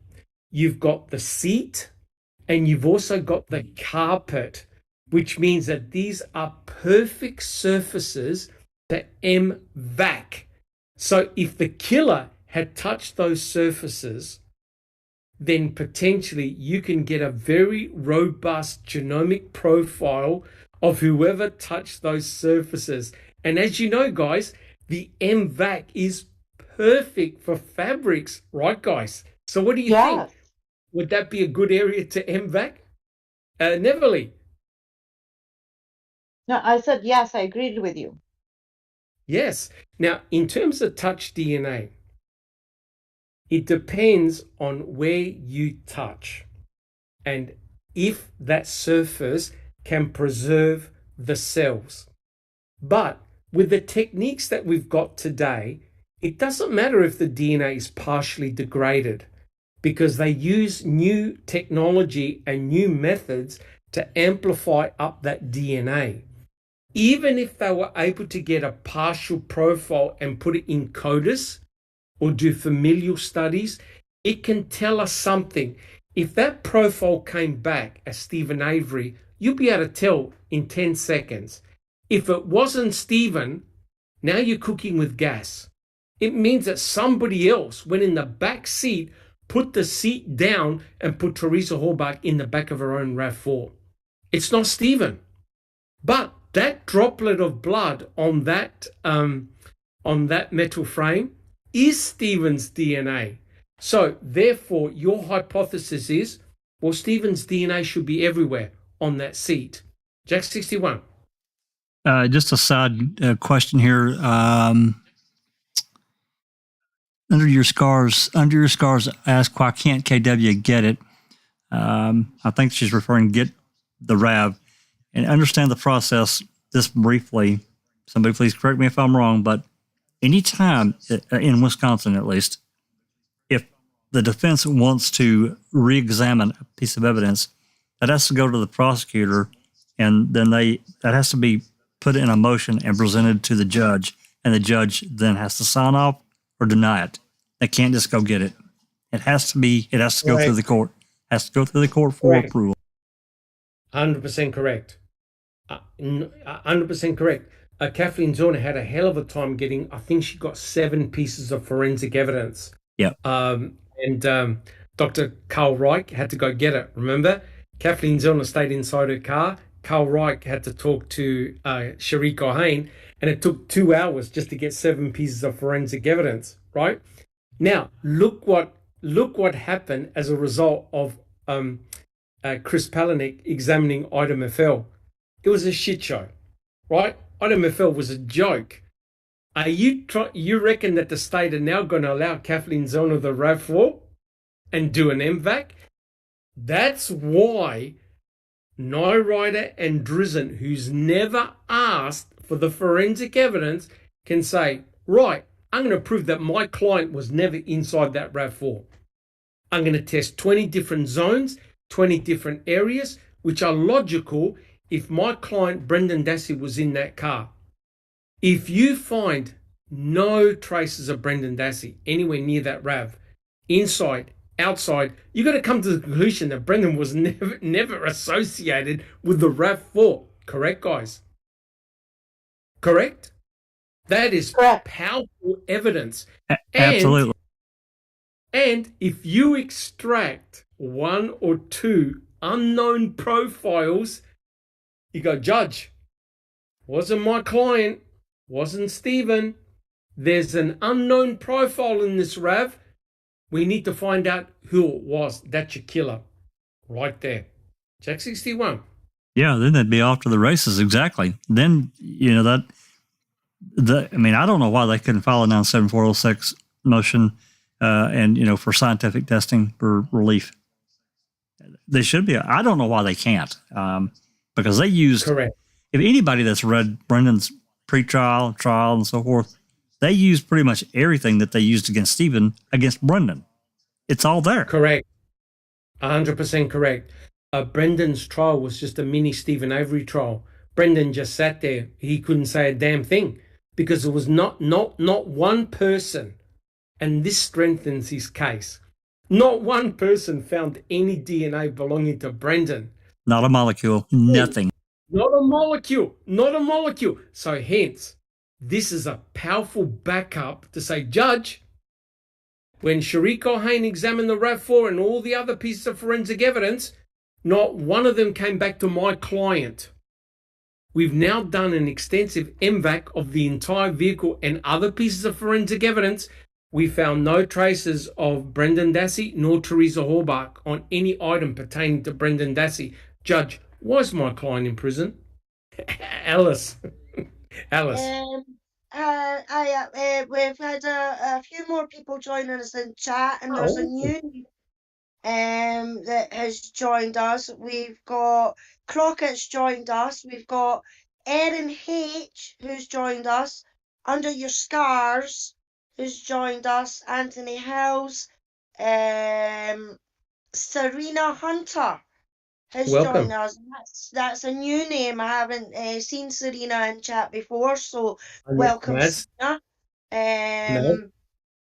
Maz has joined us now as well. Yep. Awesome. So Erin had was it Erin or was it Serena? Give me a wee sec, Doc, just to find it. Serena Hunter. There's Aaron H. and JD and Maz. Oh, awesome. Awesome. Gary Trevina. Awesome. Yeah. But they had a couple of questions, Doc. Oh, okay. Go for it. Let me find it. Right, I'll give you Erin's one first, and then I'll look for Serena's one. Erin is asking, I thought she was told she could and was waiting for it, and then they said no after she had asked and asked. Maybe that was the other evidence. I can't keep it straight. I think they denied the RAV4. Is that right, Jack 61? They were meant to give her the RAV4, but they denied it. Tom Fallon, I think. Yeah, Tom Fallon pulled the fast one. As I recall, what Zellner said is that they had a conversation, about the various pieces of evidence that she wanted. And they had come to an agreement about the 7 that you mentioned, but she also wanted the RAV. And as I remember it, she said Fallon told her, "Well, let me get this list prepared, and we'll get that added." And he didn't do it. He screwed her. Correct. Basically. Correct. So Correct. the RAV was left out of that mix. Correct. But I strongly believe that this is a fantastic opportunity for Knight Rider and Risen. Hey, test it. See if you can be successful, right? And they don't have to buy. Look, I'll even damn set up a GoFundMe page to buy a bloody M-Vac and to pay a scientist to do it, right? Absolutely. They'll get it. They will get it. They'll get the money. They will get it. Set up a GoFundMe for Brendan Dassey, right? Yeah. They'll get it. Use that machine. I'm sorry. Sorry. No. Go for it. I just wanted to mention also for, anyone that hasn't looked at the case, and we've talked about this a lot, you take Brendan out of this mix. You remove Adam FL, because that's how they got the search into Stephen's garage. Correct. To get that, and the hood latch swab. That's gone. That's out. Correct. That's the crux of their fucking case right there. That was the connection to get Teresa inside that property. Correct. And here's the kicker. Who had the $36 million lawsuit against Kasarik and Vogel and the city of Manitowoc? Was it Brendan or Stephen? Nope, it's Stephen. This goes back to 1985. We talked about it earlier. And who's the only forensic evidence in that RAV4? Who does it belong to? Yeah. It belongs to Stephen. Stephen. Yeah, we got you now. We got you now. So But not only that, not only that, when Jerry Butin had Culhane on the stand in Stephen's trial, he also made a point of stating to her and asking her, in any point in this testing that you've done of DNA, was there anything of Brendan Dassey? And she said no. And he's like, so I'm going to repeat the question. In no situation in this case did you ever find any DNA belonging to Brendan Dassey? And she says no. When he done that, I thought, yeah, wee beauty. You know what I mean? Because then that is completely proven that Brendan's confession is bullshit. Yeah, that was in Brendan's trial. That was Frimgen or Edelston. I don't remember which one. Yeah, Frimgen. But can you see, guys? Here we have a new piece of technology. Drizzen and Knight Rider have never tested the evidence because it's all based on words. So their arguments have always been, oh, look, mentally challenged, coerced. I 100% agree, but the judge doesn't agree. So now you got the forensic route and say, hey, look, I asked my client, do you mind if we test the forensic evidence? Do you realize that this machine will detect whether you were there? If Brendan says, go for it, please test everything that you want. You do an extensive test of that RAV4. The state are going to know results. The defense are going to know the results. There's no hiding. You can then, if you find no evidence of Brendan Dassey in that RAV, outside the RAV, anywhere associated with Teresa Hallbach, you then put pressure on the state and say, my client has never been in that vehicle where you said Teresa Hallbach was. My client was never there. You've got forensic evidence against Stephen. That's totally separate, right? Stephen is going with a planting scenario. So this could be a perfect avenue to get Brendan home. Jack 61. There's been some conversations about the coroner in the chat, and Barb says, I believe the coroner was threatened. That's why she quit. Well, I can tell you right now, we pretty much believe the same damn thing, because she'd been there for 15 years, and 6 months later, after all this stuff goes down, she's out. Come on. Something happened. 100%. I think she was afraid. She was definitely very, very afraid. All right, Jack 61, can we have the next slide, please? Now, look at this one, right? Now, Fassbender and Wiegert, they asked Brendan Dassey, they said, what did you do with the RAV? Oh, me and my uncle, we drove the RAV to the pit, right, guys? They drove past Chucky's house. They drove past Mama Avery's house. Nobody saw a damn thing or heard a damn thing. And they dumped the RAV. There's only one problem. On the passenger seat, you've got a CD case, half filled with blood, smeared blood. You've got drink bottles. You've got other containers, which means that Brendan Dassey sat on all those objects and none of them are flat. Right? Which means if he sat in the passenger seat, guys, you got to understand, he would have left his DNA everywhere. Yep. Right? He would have left his DNA everywhere, including transferring DNA from those objects onto his clothing. That's why Fassbender and Wiegert asked, where's your clothes? Where are your shoes? Jack 61. Yeah, this is another pet peeve of mine, Doc. I've bitched and griped about this CD case numerous times, and I'm using my mouse. I know you can see it on the screen. Yes. I can see blood here, here. I can see it down through here, down through here. Yep. I can see it all over the CD case, and No one you saw know, it. yep, and not on top. Yeah, that's right. They had flashlights, torches, No one so saw it. no one saw a damn thing. And on top of that, I would have thought, if Brendan actually got in and sat down, he would have picked this thing up and moved it. He wouldn't have set his ass on that. No way. Yeah, 100% correct. 100% correct, right? So Yeah. sorry, Jack 61. Sharik O'Hain only did a swab. Imagine if you M-Vac it. If you M-Vac the whole surface. And That's you go, right. Okay, whose genomic DNA profiles are on here? Now, wait a minute. Didn't you say Brendan he said that he sat in the passenger seat, which meant, what did he do with his objects? Did he touch them? Did he move them? He sat in the seat. Did he leave his DNA in the fabric? Right? Hey, you lose hair, you lose skin, dandruff, you name it. You're shedding skin cells all the time. That'll light up like a Christmas tree. M-Vac it, test it. Jack 61. And remember, No, you guys, when Wiegert and Fassbender were interviewing Brendan, how they were like insistent on getting Brendan to give him a permission to go to Barb's house to pick up stuff. Correct. They're asking for a permission from a 16-year-old who that's not his house. That's correct.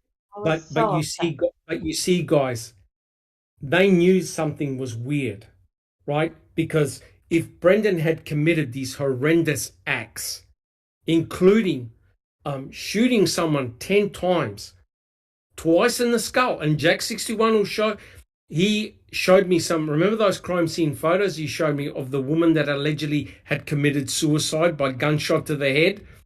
And the blood went everywhere. It splattered absolutely everywhere. Right, Jack 61? That's right. It's all over the place. Right? All over the place. The investigators are thinking, well, he must have been covered in blood. They dismembered Teresa Halbach. They cut it to pieces, right? He must be covered in blood. His clothing must be reeking with Teresa Halbach's DNA. They found nothing. They found absolutely nothing, which backs up Brendan's story that what did he initially say? I went and helped my uncle get a few things. We burnt a few little things in the fire. We cleaned motor oil and stuff in the garage. My mother called me, come home. It's getting cold. I went home, went to school the next day. Boom, done. So everything supports that Brendan never encountered Teresa Halbach. Brendan never did a thing to Teresa Halbach or her RAV4. Right? Alice?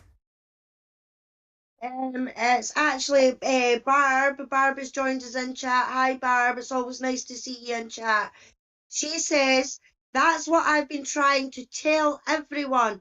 We all have been framed from the start. Uyghur always said to me, well, the yard or your brother. I always told him neither. Yeah. Oh, look, the foul play team we've gone through so many documents, and we know that law enforcement threatened everyone. The whole family got threatened, and it's a war. It's a war. They wanted a war within the family to divide them. Jack 61. Well, even now, here we are 17 years later, and still can't get the simplest of things, and this investigation is supposed to be closed. And, Uyghur's throwing shit in my face like this recording I've been trying to get. He's throwing crap in my face, pointing to Stephen's trial that has nothing to do with Brendan at all. And correct. And so if this case is solid, so tight, doesn't matter, everything's a done deal, what's the problem? Why this is consistent? I'm going to word this wrong. This continuing resistance to release evidence. It should be because they know, Jack 61, they know, guys.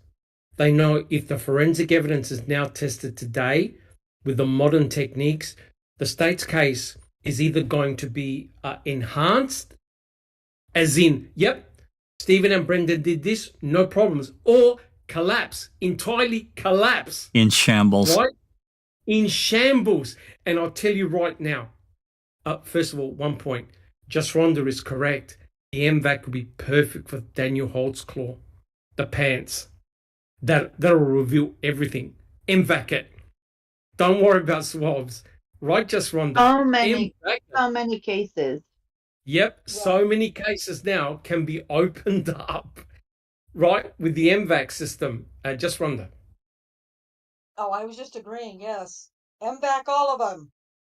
M-Vac, yep, don't worry about brain fingerprinting them. M-Vac them, right? So hence you get a much better understanding of what's taken place. Neverly, did you have a question? No, thank you. All right. Jack 61, can we have the next slide, please? We can go through some of these relatively quickly. Now, this one's a real classic. That's the Pepsi cherry Pepsi Cola can, right? Now, Shariko Hain was able to swab it and find Teresa Halbach's DNA on it. But the question is, did anyone else touch that can, right? Has anyone else put their DNA on that can? Did they move it? Because the can in the RAV4 was wrapped around with paper. So did someone grab that can? Are there fingerprints on it? Is there DNA on it? M-Vac it. M-Vac the surface. See if anyone else's DNA is on that can, right? Perfect. Don't worry about doing a swab. M-Vac it, get a really good surface area. Did somebody else touch that can? Did somebody move that can? Right? All right. Wasn't there something funny? I'm sorry. Wasn't there something funny about that cherry Pepsi also, that in the picture it was actually moved? It wasn't in the same Yeah. place. Yes. That's This right. is the big problem. This is the big problem we have, guys. We don't know what's in situ. Now, somebody asked, did Pam of God go in the car? Well, according to Pam of God and her daughter Nicole, they tried to get in, but apparently all the doors were locked. Right, Jack 61? No one entered into the RAV4 at the salvage yard. That's what was reported, but I don't believe it. I'm sorry, I just don't. I don't believe it either. Well, remember, they put a tarp on top. They could have gone in and out, and no one would have known. Right? That's no right. one would have known a day. They had complete control. They had correct. They had complete control of that RAV. So, according to the official records, neither Nicole nor Pam of God entered into the RAV4, and apparently no law enforcement officer entered into the RAV4. All right, now this one, Jack 61. You want to talk a little bit about this device over here? Yeah, this is a tire tool that is from an emergency roadside kit. It is not from the Toyota toolkit that comes with the car. Kent 3334 has shared photos with us from a kit that he had or his son had. I don't remember which, but it looked exactly like this right here. It's interesting that we have a couple of different things. The blunt and bloody object that's mentioned in the Wiegert unfiled search warrant from November 7th. We don't know if this is what this was or not. But I suspect it is, but we don't know that because they photographed it and there's clearly no blood on it. Anyway, all right. So, we've got photos of it in situ that Sunshine Christina was able to get from the corner, Dane County corner. I can't remember his name. The one that signed the death certificate. Anyway, Pleaser? Yes, Kleiser. Yeah, Pleaser. Yeah. Yeah. So these were photos that we had never seen before that the crime lab took, and they're in situ, and it's half under the left passenger seat. We don't know that if this tire tool, a lug wrench, had the blood on it. If it was never tested, or if it was tested, we've never been able to get any results. It wasn't. I don't guess it was. I don't know if it was fingerprinted or not. Maybe it was. I don't recall. But that would be that rubber hand. Well, hell, just M-Vac the entire thing. As far as I'm concerned, I'm like, you damn right. Correct. M-Vac the whole lot. See what type of profile you get. Now, this is perfect because it's got crevices. Right? It's got crevices. That's right. Which means that it's a perfect spot to retain cells and DNA and extract that. Remember, guys, if they can extract DNA from a granite rock, this is a piece of cake, right? See what profiles are on there. Who touched this thing, right? Did the killer touch it? Did the killer move it? There are plenty of objects in that car that you can M-Vac to get an idea, right? Like, it blew my mind. They never luminol treated the RAV4. Why? Because they didn't want to know how Stephen or Brendan entered, or who else entered into the RAV. Why not luminol treat it? They never did, right? Cherie Cohane literally took, I think, 6 swabs where she saw the blood, and that's it. She stopped processing the RAV. And it was only a miracle of God that she actually swabbed the back door and got A23. She wasn't meant to get that, but she did, luckily for us. All right, Jack 61, can we have the next slide, please? We're moving quite a lot. Yes. Just before you do talk, Hugh Fraser's joined us in chat, and he says, without starting an argument about the proponent of the concept, can the panel comment upon the fraud upon the court idea, please? Fraud upon the court idea. I'm not 100% sure what that's about. Anybody else has got any idea or concept? Not myself. No, that's what I was asking. No, if you can explain a little bit. Yeah, and somebody, sorry, Jack 61. I was just going to say, maybe if they could expound on that a little bit, maybe we could comment, but I'm not sure what they mean. Yep. Now, look at this. This is the FBI, right? Now, the FBI came in and they used a 3D imager to get 3D images of the seats of the RAV4 and I think other parts of the RAV. Imagine if that device was an M-Vac, right? The seats are your treasure trove, right, guys? The seats are perfect for M-Vac. So you take the passenger seat, M-Vac it, the whole lot. See whose DNA you get. Now, theoretically, Brendan Dassey's DNA should be on the passenger seat. He said he sat in the passenger seat. Theoretically, Stephen Avery's DNA should be on the driver's seat, right? Avoid where they obviously cut out A9 and I think the other one was A6, the two cuttings. Check the whole seat. If he sat there, if Brendan Dassey sat there, it'll light up. They'll be able to extract their genomic DNA profiles from those seats. So I pray to God that those seats have been preserved, right? Notice the FBI guys wearing gloves. So hopefully they're still sterile. And if those seats have got their cells, you'll be able to extract them with M-Vac. Those two seats will tell you an incredible story, right, guys? Right, guys? And an incredible amount of information from those seats. M-Vac them. What do they tell you?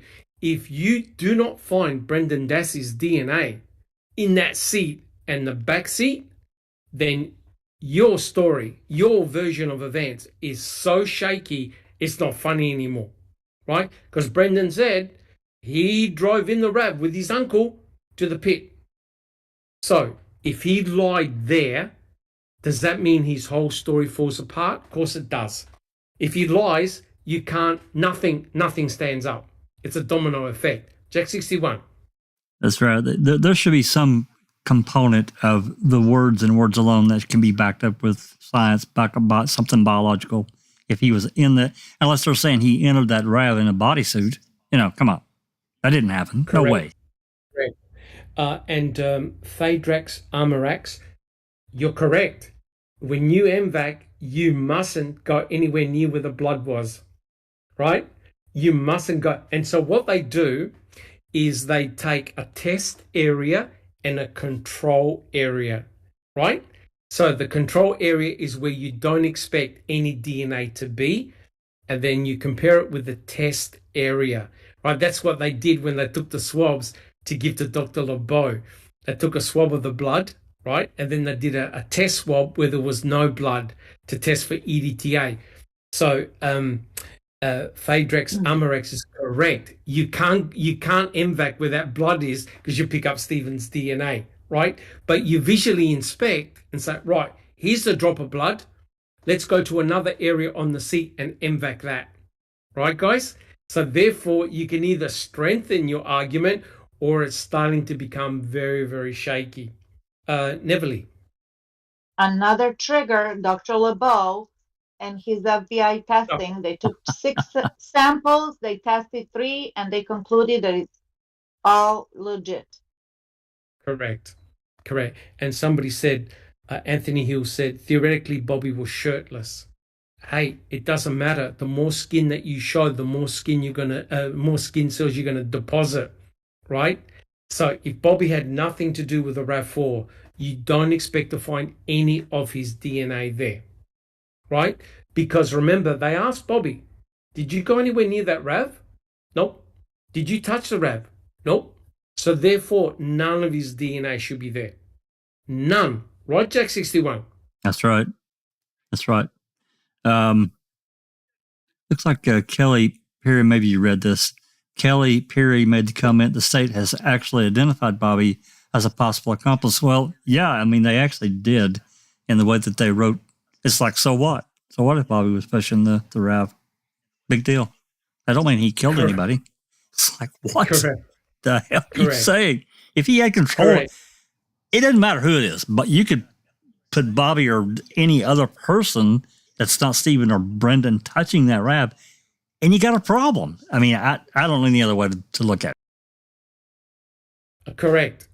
So, in other words, guys, the state is actually giving Bobby Dassey a get-out clause, right? Even if they find Bobby's DNA, the state will argue, oh, well, Stephen made him do it, right? Exactly. It's right. It's Stephen's fault.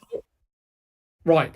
But at the same token, if you don't find any of Brendan's DNA and you're using the argument, hey, even if Bobby's DNA is there, we can explain it. Well, then, if you don't find Brendan's anywhere outside or inside the RAB, where's your case against him? Where's your case? It falls apart. It falls completely apart. And let me tell you right now, had Alex Murdoch's defense attorneys been sitting in the place, I know this is going to sound controversial, sitting in the place where Buting and Strang were, that is Jim Griffin and Dick Harpootlian,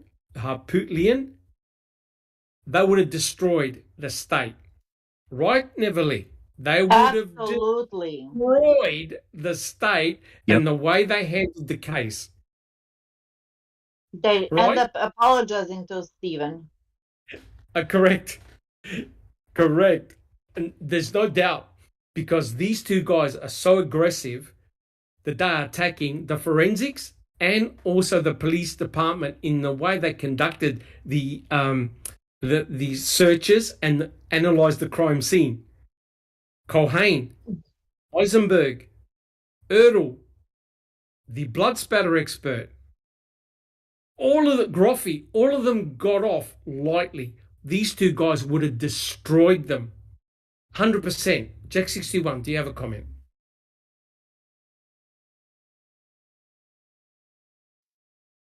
We're all good, Jack 61? Yeah, well, I haven't watched as much of the Murdoch. I've watched some of it, but I agree. They would have absolutely destroyed all of that completely. It's crazy. 100% correct. All right, Jack 61. Let's see if we can finish the podcast. Let's go on to the next slide. So the next slide. This is remarkable, right? Remarkable. Brendan Dassey said he sat in the RAV4. He had to be the passenger seat because Steve drove. Have a look at that door. That means that Brendan Dassey had to have touched the handles to come in and to come out of that car. No question. He had to open the handles, right, to get in and out of the car. And there's fabric all around the handles. So therefore, you M-Vac that whole door. You M-Vac the back of that seat, the front of the seat, right? Avoid where A9 was cut out in the seat and M-Vac the other area. If Brendan Dassey was sitting in that seat, you'll find his DNA. Jack 61, do you agree? Absolutely. Plus, those items that we've already looked at minimum, the CD case, there's also a plastic water bottle and potentially even that wild cherry Pepsi can. 100% correct, right? And look at the parking brake. If you're going to drive that vehicle, you need to put your hand on the parking brake and release it. M-Vac it, right? Don't worry about swabbing. M-Vac it. Did Stephen put his hand on that handbrake? Did Brendan put his hand on the handbrake? Right? Who touched the handbrake? Because you need to put the handbrake down when you drive a vehicle. So, therefore, the passenger seat potentially could exonerate Brendan. If his DNA is not there, how on earth can a human being, obviously not in a hazmat suit, sit in that seat, get in the car, get out of the car, and not leave any trace elements of DNA? Impossible, guys. And Everly, do you have a comment? You know how the state always says they always have a perfect answer for curious questions, right? Or logical questions. Correct. So who's to say that they wouldn't say that he pulled a Michael Jackson and wore only one glove. Look, what you do is you strengthen your case, right? You attack the state's position, and you do it with forensic evidence. You attack the forensic evidence, which is exactly what Jim and Dick are doing in the Alex Murdoch trial. You attack the evidence and the way it was processed. And I think it was TJ. Yeah, the idiots in the crime lab never tested the hood latch that you pop inside the RAV4, right? Now, if Stephen had to pop that to open the hood, that meant he left his touch DNA and skin cells on that latch. M-Vac it. Do the brake pedal as well. M-Vac the brake pedal, right? Exactly. Is there any evidence of DNA on those surfaces? M-Vac them, check them. The state is saying that Stephen was in that RAV4. If he's in that RAV4 and he popped the hood latch, his DNA has to be on that hood latch. A perfect surface to M-Vac. Neverly. No comment. Okay, Jack 61. Can we have the next slide? Now, this one here, guys, this one here is an absolute ripper. And that's the back of the RAV, right? This is the back of the RAV where the fingerprints were. M-Vac those. Check for DNA. M-Vac the door, right? The latch that you open. Look at all those crevices there. That's where they found the bloody fingerprint in A23. M-Vac it. Don't worry about the swab that Culhane may have thrown out. M-Vac it. Get into the crevices. Get access to the DNA. Your killer, the killer, had to have touched that door handle. Right, guys? If you put Teresa Horbach in the back of the RAV, you would have had to have opened that door and closed the door. 100% agree. There you go. And whoever left A23 is your killer. Very likely your killer or co-conspirator. It was a Stephen? Nope. Wasn't Stephen. Did Cherie Culhane mention Brendan Dassey? Nope. Did she mention Teresa Horbach? Nope. Therefore, you've got a partial profile that the state cannot explain. So M-Vac it. See if you can get a full genomic profile. Someone attacked Teresa Horbach at the back of her own vehicle. Someone bled. Wasn't Stephen. Wasn't Brendan. Someone left their blood on that door handle. Ding, ding, ding, ding, ding. In any case around the world, that would have been your number one forensic piece of evidence that you needed to sort out. What did the state do, Jack 61? What did the state do with A23? Stopped, done, we're finished. But to me, Doc, they need to take A23, retest it with today's technology, and run that shit through CODIS and any familial search. Find out who it belongs to. Yep. You don't actually, the frustrating thing here, guys, is you don't actually have to hunt for another genomic profile. It's already there. So M-Vac the back. M-Vac where all the fingerprints are. Because when you touch something with your fingers, you leave cells behind. So maybe there's enough DNA to extract to get a full genomic profile. If it's not Stephen, if it's not Brendan, was it Santa pushed in the back of the RAV? Was it somebody else? Yeah. Was it Santa? Was it somebody else pushing the RAV? Right? Does that back up Tom Sawinski? Have a look at the seat cover, the spare wheel cover. There are prints on it. Right? And when you're pushing a car, that's the perfect spot to push it, right, Jack 61? You put your hands on the back tire and you push it. Right? It's right there. The evidence is right in front of your face. That's if you're interested in finding out the truth. That's if you want to Sorry find for out. my snark, but it's very, very frustrating. I'm sure people can relate. Correct. Alice, do you have a comment? Alba Gamer 28 says, well, I mean, they got plenty of DNA from the hood latch. Some would say way too much. Yes. It's actually, I think if I could remember the top of my head, 26-fold more than what you would normally expect.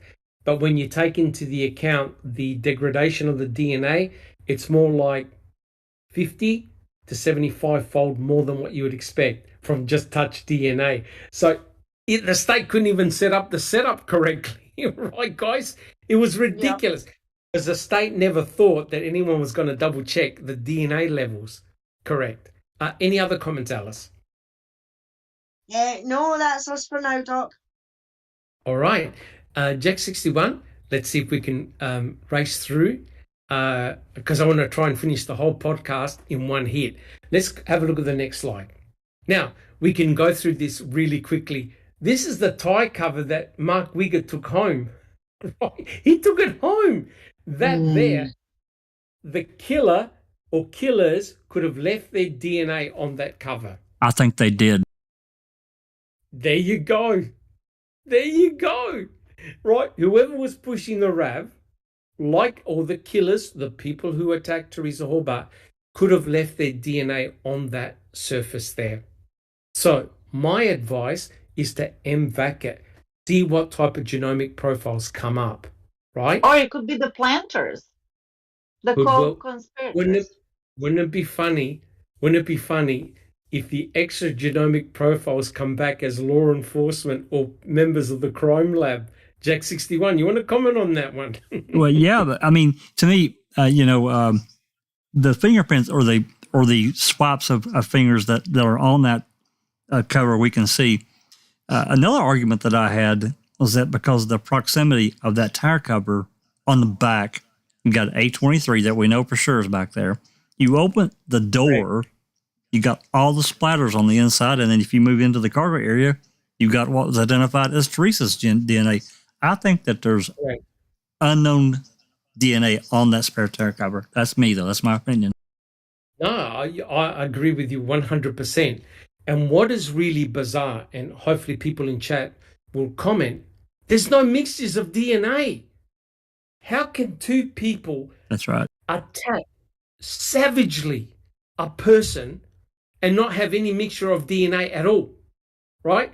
And that's why in the Brian Koberger case, they want to find the victim's DNA inside the suspect's house or car, and he's done like a dinner.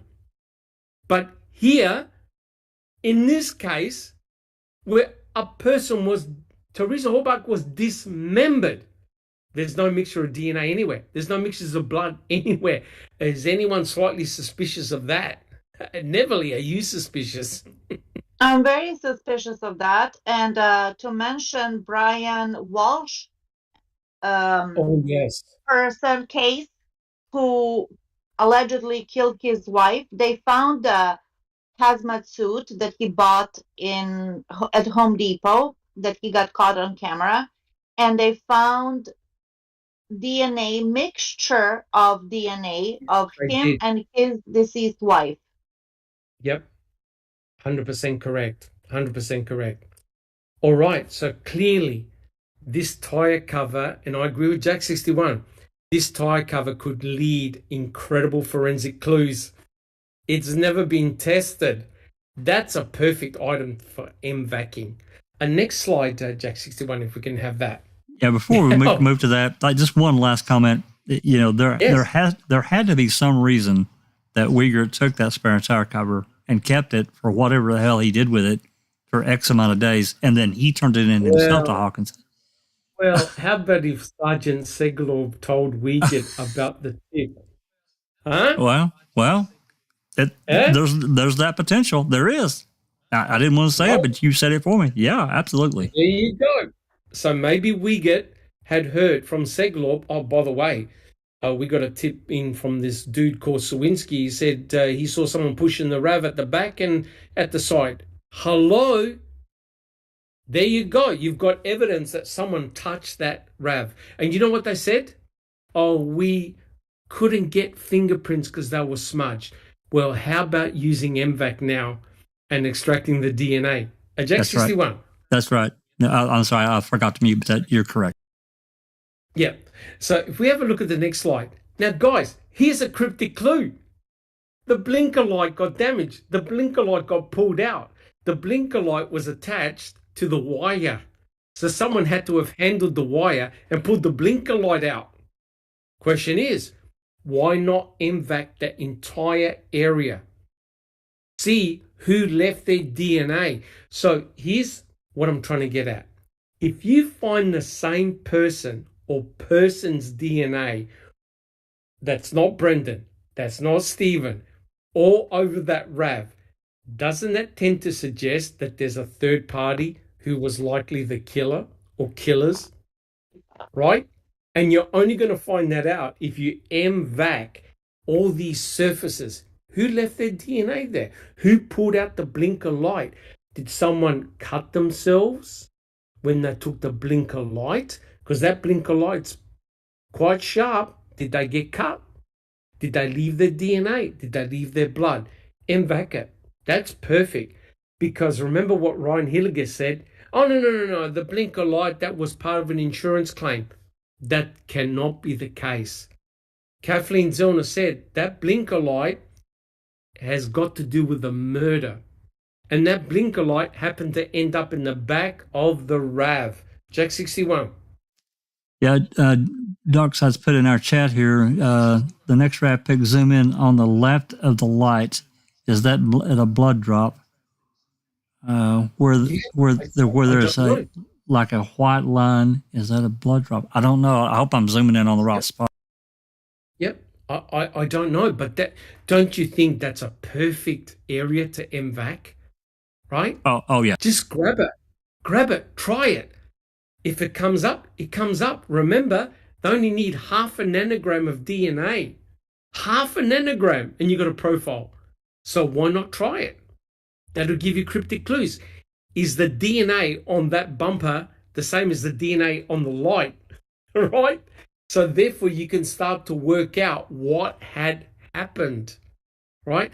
At the moment, with Cherie Culhane's use of swabs, it's crap. The whole investigation is crap. I mean, that hoodlight, that headlights had to have been handled by more than just Stephen. There should have been a mixture. I'm sorry, there should have been. Unless no one else in the history of that car ever went under the hood to, change the oil, check the oil, and the other various things, 100% correct. So that can give very important cryptic clues to what happened to that vehicle, right? And that's why Kathleen Zellner wants Chris Palahniuk to do trace analysis. What did it hit? Is there paint? Can we identify it, right? What the state did was complete garbage. You don't do an investigation like that. It's nonsense.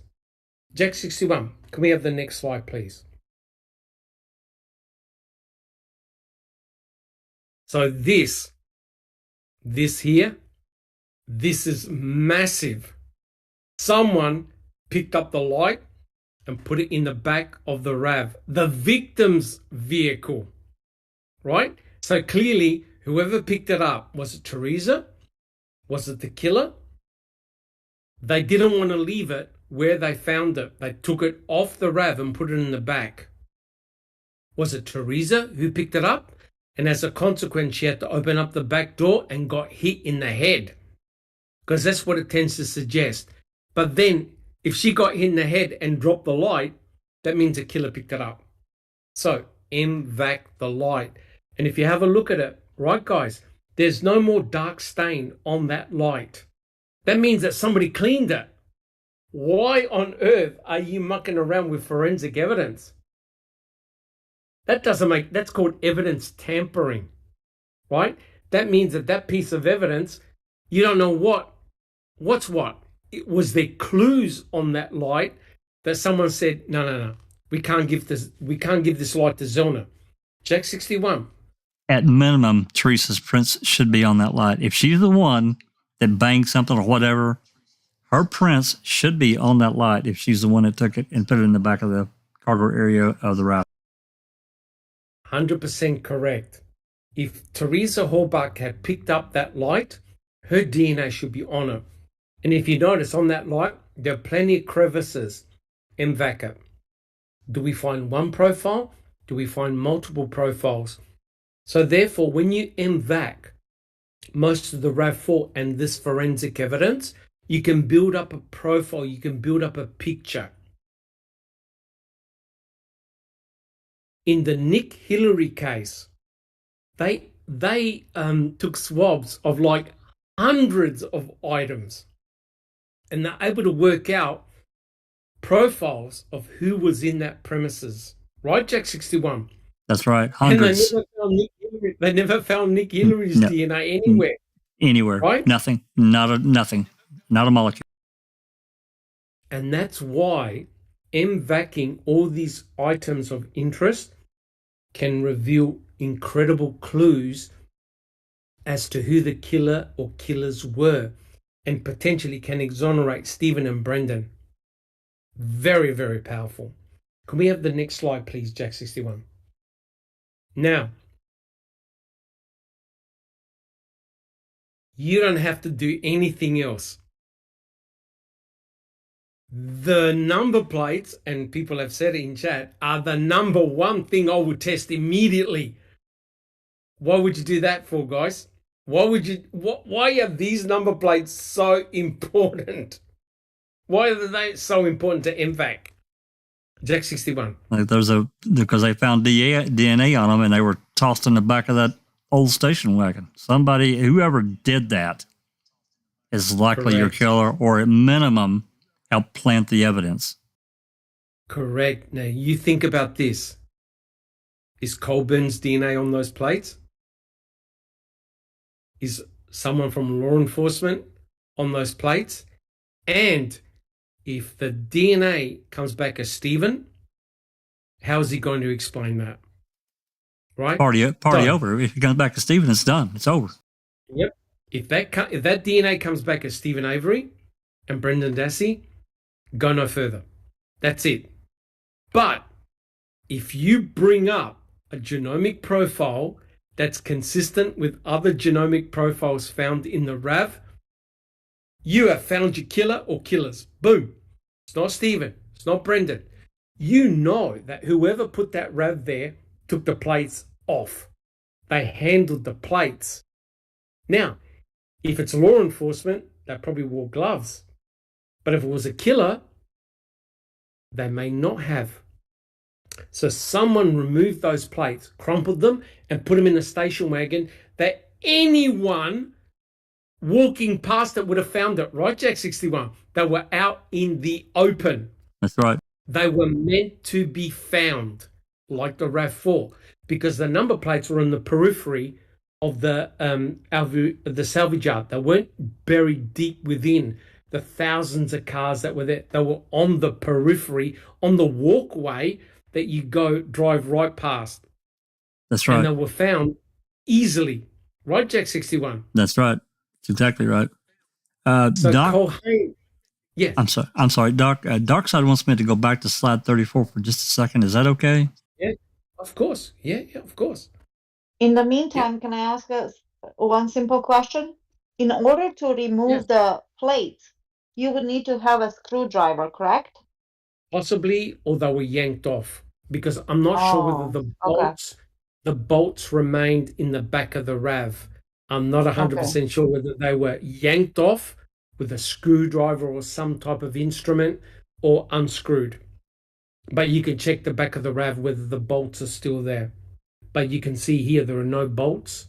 There's just the two number plates that were folded and conveniently left. Yes, Jack 61.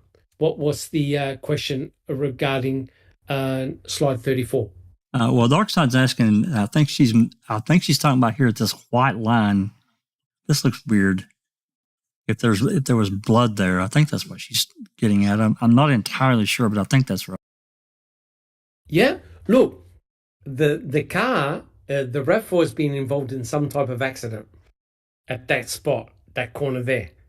So therefore, you want to forensically examine the whole. I would even M-Vac the light, right? Because someone's probably putting their hands all over that light to get the blinker light off, right? Alice. I think she's meaning, see the white line at the top. About? Let it go up, or zoom back out. It's a white. No, go back up, Jack. It's right up there to the left. That right one. there. Yeah, Right there, there. that white line. I think she's meaning the smudge beside that to the left. Oh, I see. Yeah. Yep, I see. Yeah, Right to the yeah, left. Right there. yeah. Right Visualize. there. Yes, Yes. Yeah, right there. visualize Yeah, it. Yeah, visualize it. If it's red, do blood. a do a phenolphthalein stain. Do a presumptive test. If that's blood, either M-Vac it, swab it, and extract the genomic DNA. Correct. Yeah, I'd never noticed that, but yeah, that's a Yeah. good catch. I don't know what it is, Yeah. Dark Oh Side. no, awesome. It could be blood. It could be blood, or it could be a bug that hit the RAV4. Yeah. Could be anything. So, did Teresa Horbach hit a deer? You don't know. So check it forensically. Check it out. But if we go back to number 36, this is probably the number one thing I would test immediately, because Cherie Cohane said, "Oh, we got low-level male DNA, I believe it was, from the plates," and stop. She never tested any further. Right?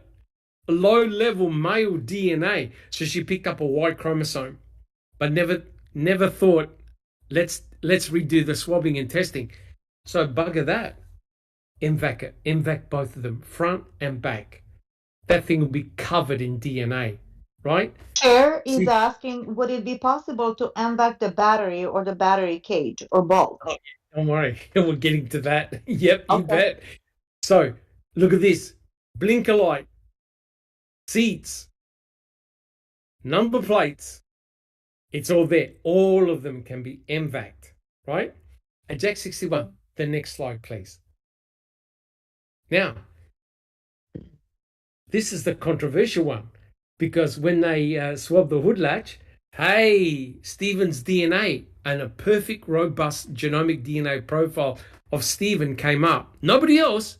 So nobody else in the world touched the hood latch except Stephen, right? So now, why not M-Vac the hood latch? M-Vac around the hood latch, where you can potentially go under the hood latch. Anywhere, see if any other genomic profiles can be obtained. And therefore, what you're doing is you're checking for consistency. Are other genomic profiles coming up? Did they go under the hood? Were they involved in disconnecting the battery, etc., etc.? Jack 61. Well, not only the hood latch, and we never talk about it ever, is the prop to hold the hood up. Yeah. They Yes. never. Why? If his DNA was so much on that hood latch, why wouldn't it have been on that prop as well? You betcha, because he would have had to have handled that as well. That's So right. Jack 61, if we look at the next slide, there, everyone in chat's been talking about it. What about under the hood? So if you have a look at under the hood, look at all the surfaces that you can M-Vac. Oh, you had There's the prop arrowed here. I didn't see that one, Doug. Good. That's excellent. Yeah. I've already highlighted the hood latch prop to keep the hood open. Hey, M-Vac that. Check it out. Stephen's DNA's got to be on there.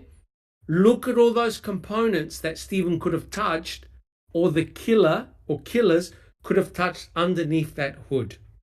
There are plenty of spots that could have been touched that left their DNA on there, right? So there's tons of stuff that could have been touched.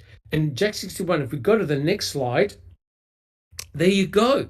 People in chat said, hey, what about the battery? There you go. If we look at slide number 39, there you go. Somebody disconnected the battery terminals, right, guys? Therefore, you would have had to use your fingers to disconnect the battery terminals. Therefore, your DNA should be all over that battery. M-Vac it. Whose profile? Is it Stephen's? Is it Brendan's? Is it an unknown third party?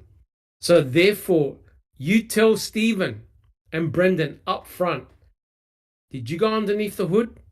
Yes or no? Did you touch that RAV? Yes or no? Were you in that RAV? Yes or no? If they say nope, you go over the whole lot, right? So therefore, there's only 6 drops of blood in the RAV that belong to Stephen. And there's the hood latch that could have been the groin swab substituted. Therefore, as Jack 61 said, hey, test the other elements under the hood, right, Jack 61? If Stephen was there, remember, what did Mr. Kratz say? Stephen sweats, sweat. So therefore, if he's shedding a lot of skin, his DNA will light up underneath that hood. Jack 61. That's right. These extra items, I'll call them, like the prop that you got pointed out, the battery cables, the terminal, the battery itself even would have been touched, and it would potentially have left touch DNA. 100% correct. And you see, here's the beauty of M-Vac. If you touch that multiple times, you're leaving more of your DNA over a larger surface area. If you M-Vac, you collect it all. Do you see, guys? You collect a whole lot, right? If Stephen never touched that battery, you don't expect to see his genomic DNA profile. He won't be there. Even if you get a mixture, you'll be able to tell, oh, are the alleles from Stephen here? Are the alleles from Brendan here? No. Oh, it's somebody else. All right. That other profile, is it in the RAV? Yes, it is. Oh my God, it's all starting to be consistent, right? So therefore, it strengthens the planting scenario because you only find 6 discrete spots in the RAV, nowhere else. The hood latch can be explained. And remember, the analyst that went underneath the hood latch, he admitted he didn't change his gloves. He never changed his gloves. So if he touched somewhere in the RAV and got some of Stephen's DNA on his fingertips and he went under the hood, he transferred the DNA from inside the RAV to the hood latch. I'm telling you right now, Jim Griffin and Dick Harpulian would have got that evidence tossed out. They would have argued with the judge, right, Neverly? They would have argued with the judge that it's tainted evidence, you cannot submit it. And they probably would have won. All right, Jack 61. Let's have a look at the next slide. We're nearly finished, guys. We can skip this pretty quick. You can see that someone had to have undone the bolt to get the terminal off. Sharika Haim was asked, did you see any signs of blood? And what was the answer? No blood. So despite Stephen actively bleeding from his finger, he left no blood underneath the hood. That's right. None. Yeah, no blood. None. And that's shocking because if he's bleeding, he's this free bleeder. There's Kratz, he's basically testifying to the jury, this free bleeder, and there's not shit under the hood. Come on. Correct. So again, guys, this is building up the story that you can present in front of a judge and say, Judge, if my client had done all these things, you expect to find his DNA everywhere. He left his DNA on the hood latch, right? According to what the state said. So why isn't it there? Why isn't it there? There's no evidence that he had gloves because he's leaving touch DNA. He's a big sweater. He's a good shedder. That's what your state said. Therefore, where's his DNA here? So therefore, you start to unravel the state's case, right? Jack 61, can we have the next slide, please? Now, this is huge. You test the key. You M-Vac the key. This key belongs to Teresa Horbach. Therefore, are you trying to tell me that her cells are not on that blue part, the fob of the key? It should be impregnated with all her DNA on that key. Her DNA should be everywhere. Jack 61. I think that this is another one that I have a real pet peeve with is, and we've talked about it many times, is let me just zoom in just a little. I mean, this cloth part here should have blood on it, in my opinion, if he's bleeding. Because I think about somebody having a key in their hand. You just do it yourself. Pick up your keys, especially if you got it. Most people have a fob or something at the end of it. That part's going to go back towards your fingers. That cut was on the inside part. It would have been, and if he was bleeding, there should be blood on this thing somewhere. Correct. And Cohen never said that she saw any blood on the key. Nope. So what is very interesting, she actually went against her own protocol, because her protocol goes, if I don't see a red stain, I don't swab. Right. Yet she swabbed the key. And guys, the key belongs to Teresa Horbach, allegedly, right? Because it opened up her door of the RAV and it turned over the motor. So that's her sub key. That's not her main key. No, that's a valet key. Right? And that belongs to Teresa. And yet the only person's DNA is a robust genomic profile belonging to Stephen and nobody else. That's complete garbage. I'm Trash. sorry. It is trash. Garbage. It is. I agree. Terrible. So what you do, you M-Vac that key. Is Teresa's DNA on that key? Her DNA's got to be on that key, especially the blue fob part. Her DNA has to be there, right? She's handling the key. Therefore, she's touching it. Her DNA's got to be embedded in that key. Test it. If you don't find her DNA, there's something very, very suspicious. You've got a real problem. You got a problem, guys. That's her key. Her DNA should that thing should light up like a Christmas tree if you M-Vac it. Now remember, the M-Vac is perfect for porous surfaces. That's perfect for it. So Jack 61, if we quickly go to the next slide. Now, this is a ripper. According to the state, the key was attached to the lanyard. Therefore, that lanyard should have Stephen Avery's DNA because he touched the lanyard to dislodge the key, right? And the lanyard should have Teresa Horbach's DNA on there too. It's her lanyard. Right, guys? Jack 61. Yeah, I mean, this is another one with a problem with a no in situ picture. They allegedly found this in the center console, but there's no photo of it in the console. So, correct. This is just me talking. This subbits could have came from anywhere.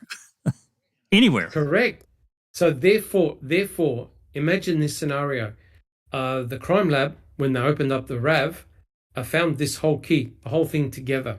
They took the key and said, okay, we can use this to plant, right? We can use it to plant. We'll leave the other end of the key, the lanyard in the RAV4, and say, what key? We didn't find a key.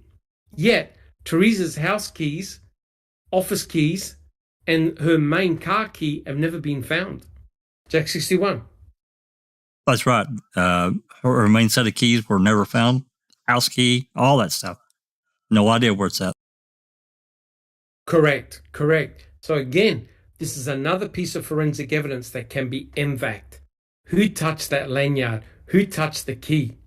Jack 61, can we have the next slide, please? Or we can go through this rather quick. Now, the question is, where's the blood? You shoot someone 10 times, there's going to be blood. Right, Jack 61? You're going to have blood absolutely everywhere. There should have been a splat 10 times. There should have been splatters all around on that concrete, or at least on some of the items that they removed out of there. Should have been, absolutely. Correct. There should have been blood droplets absolutely everywhere. So again, unfortunately we can't do it now, but if they had the foresight to protect some of these panelings and stuff like that, M-Vac it. Her DNA should be everywhere, right? Teresa Horbach's DNA should be light up like a Christmas tree in that garage. So if there's anything that has been preserved, M-Vac it. Test it. Whose DNA is there? Next slide, Jack 61. We're nearly finished, guys. Again, going into the garage. Where's the blood? Right, Jack 61. Right, Alice. Right, I don't recall. Right, Neverly. Right, people in chat. Where's the blood? There's been blood all over that floor. There should be blood everywhere. See, blood inside, don't you know? Internally. Oh, yeah, that's right. Went into the body cavity. That's right. I forgot. Yeah. These bullets are remarkable, right? Where's the blood? Right? Now, Mr. Kratz said that Mr. Avery used a tarp, but I'm afraid I've never seen any bulletproof tarps. Have you guys? Yeah. No, no. Nope. So quite Sold clearly, specially in Manitowoc, yeah, Kevlar. correct. along with the bloodless Kevlar, bullets. maybe Kevlar tarps, but there's no blood. Now, if we look at the next slide, this is going to make you laugh, right? It's going to make you laugh. This one, look at this. If anything can be a perfect substrate for M-Vac, it's this. It's a piece of rock. It's a bit of a cement. Now, if they were able to extract DNA from granite, you test that. You test the rocks, extract it, see if you can find Teresa's DNA in those rocks, right? Because you test 5 or 6 of those rocks, they found no blood, but M-Vac it, right? If it comes up negative, I'm sorry, guys, but the state's case is in deep, deep trouble. Do you guys agree? You can't put Teresa Hallback in the garage. So I totally agree that the bottom FL is a huge red herring. Yeah. And Kratz knew it. He knew it. 100% correct. The only thing that doesn't make any sense is the item FL because there should be blood, her blood, DNA everywhere. That garage, Stephen Avery's trailer, should have lit up like a Christmas tree, right? You M-Vac those surfaces. If she was in there, you'll detect her DNA. No questions asked. So here's the evidence. They've got the rocks. They're examining it. M-Vac it. M-Vac 5 or 6 But of them. wait, Culhane broke another protocol of hers, right? Yes. With item FL. Correct.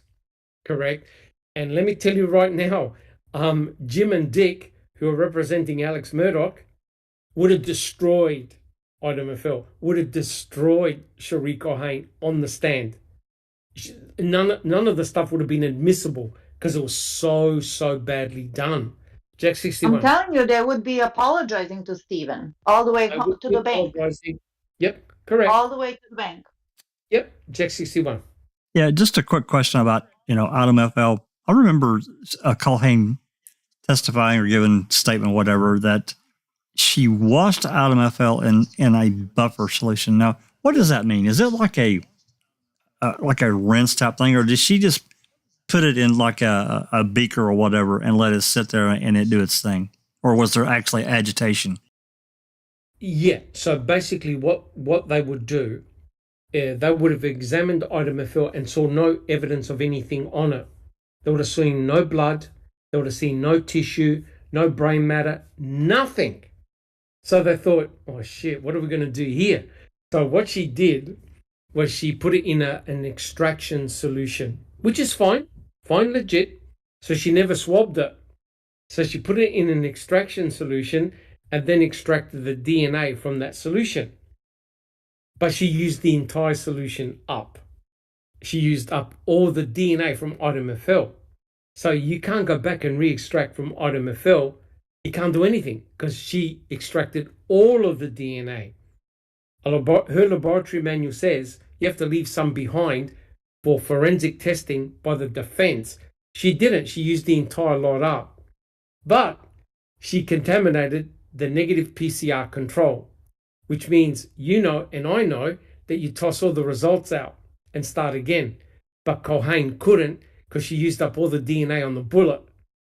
I'll tell you right now, in the Alex Murdoch trial, item FL would have been thrown out. They would have picked it up and thrown out of the court. Disaster. Complete disaster. It wouldn't have even made the bench. It would have been thrown in the trash can. They would have said, lady, I'm sorry, but are you trying to admit this piece of forensic evidence with a contaminated control? Yes, sir. Yes, sir. Have you read your own protocols? Yes, sir. Did you obey the right protocols? No, sir. I even forgot my supervisor. My supervisor didn't sign the form either. Well, yeah, and she even used the deviation form incorrectly. Incorrectly. Jim and Dick would have laughed so much. You would have heard it all the way from Wisconsin, right? But only in Wisconsin can a piece of shit evidence like item FL be admitted. But I'm glad they did. I'm glad they did because when Palahniuk observed item FL, did he find bone shards? Nope. Nope. Did he find any blood, tissue, or anything else? Red paint. He found red paint and wood shards. So, And he even, this, sorry for interrupting, this is what blew me away. He even said, with further testing, I can determine what kind of wood it was. Could you imagine? Exactly. So he could have identified the species of wood in the wall and said, yep, it hit the wall, right? But only in Wisconsin can you get away with stuff like that. Alice? It's actually, Katie did it in chat. She says, the valet key most likely came from her house. The detectives see the key hanging in Teresa's room when they went to get some of her personal items. Well, when it comes to that specific key, Katie did it. Some have said actually in Mam, when they're in her house and they're talking to Scott Blowdon, that they see that key sitting on the bunker in the kitchen. So Yes. On the countertop. yeah. Yes. Well, we call it a bunker, so Mhm. yeah. I translated, yeah. On the countertop. So there is a bit of speculation about the key period, about how it got found, where it came from, and everything like that. In my opinion, that's a spare key, or it's a key that they've got cut because it looks too clean. I mean, my dad has drove motors my whole life, and I'm in my 40s, and I've seen the state of his keys, just especially with putting it in and out the lock and turning it. It gets scraped, it gets dirty, it gets oily, especially if you constantly use the one key all the time. It's just too clean and too pristine for my liking. So I think it's either a spare key that they got from her house, like you're saying, or it's they got made, because was there no somewhere that said that they had to get a locksmith to get into the car? Yes. Yes, they did. Yeah, on the morning of Sunday morning, that had to get a locksmith. And when was it Groffy? When he went in the lab, in the crime lab, he goes, "Yeah, the driver's side door was open." That's right. The driver's side door was open. There you go. Yeah, There you exactly. So what was it? They had to get a locksmith, or it was already open, but they Yeah, didn't have well. keys. So Correct. this is how he came up with the one single key. Because where's the rest of your keys? Where's the key for the office? Where's the key for the house? Where's the key for the locker that she probably would have had at work? I mean, where are all the other keys? For somebody who's as busy as Teresa, she's not going to have just one single car key. She's going to have a bunch of keys. Like the photo are standing in front of the car. That's a bunch of keys she's got in her hand, not a single key. Correct. 100% correct. All right, guys, let's see if we can finish. Can we have a look at the next slide, please? We don't have to spend too much time on this. Now, quite clearly, right? And Brendan Dassey said that Teresa Orbach was pinned up in Stephen Avery's bed. The obvious thing to check to M-Vac. Now, this will be a ripper, you have to admit. You M-Vac the mattress, the bedding, right? If any blood, any body fluids, anything that's got nucleated cells, it's going to light up like a Christmas tree. M-Vac the mattress, M-Vac the bedding, M-Vac everywhere. If Teresa was on that bed, pinned up, her DNA should be absolutely, forget about swabs, M-Vac it, deep M-Vac it, right? If she was in that trailer, if she was in that bedroom, this will light up. Her DNA will be absolutely everywhere. Guys, do you agree? Yes or no? Yes, absolutely. Yes. Yeah? So that's an easy thing to check, right? Check the bedding, check the clothing, check anything that is porous. Remember, according to the state, Teresa was held against her will. What? An hour? 2 hours? Pinned up to a bed? Right? Long enough for Stephen and Brandon to take a break. Yeah, that's right, and have a soda.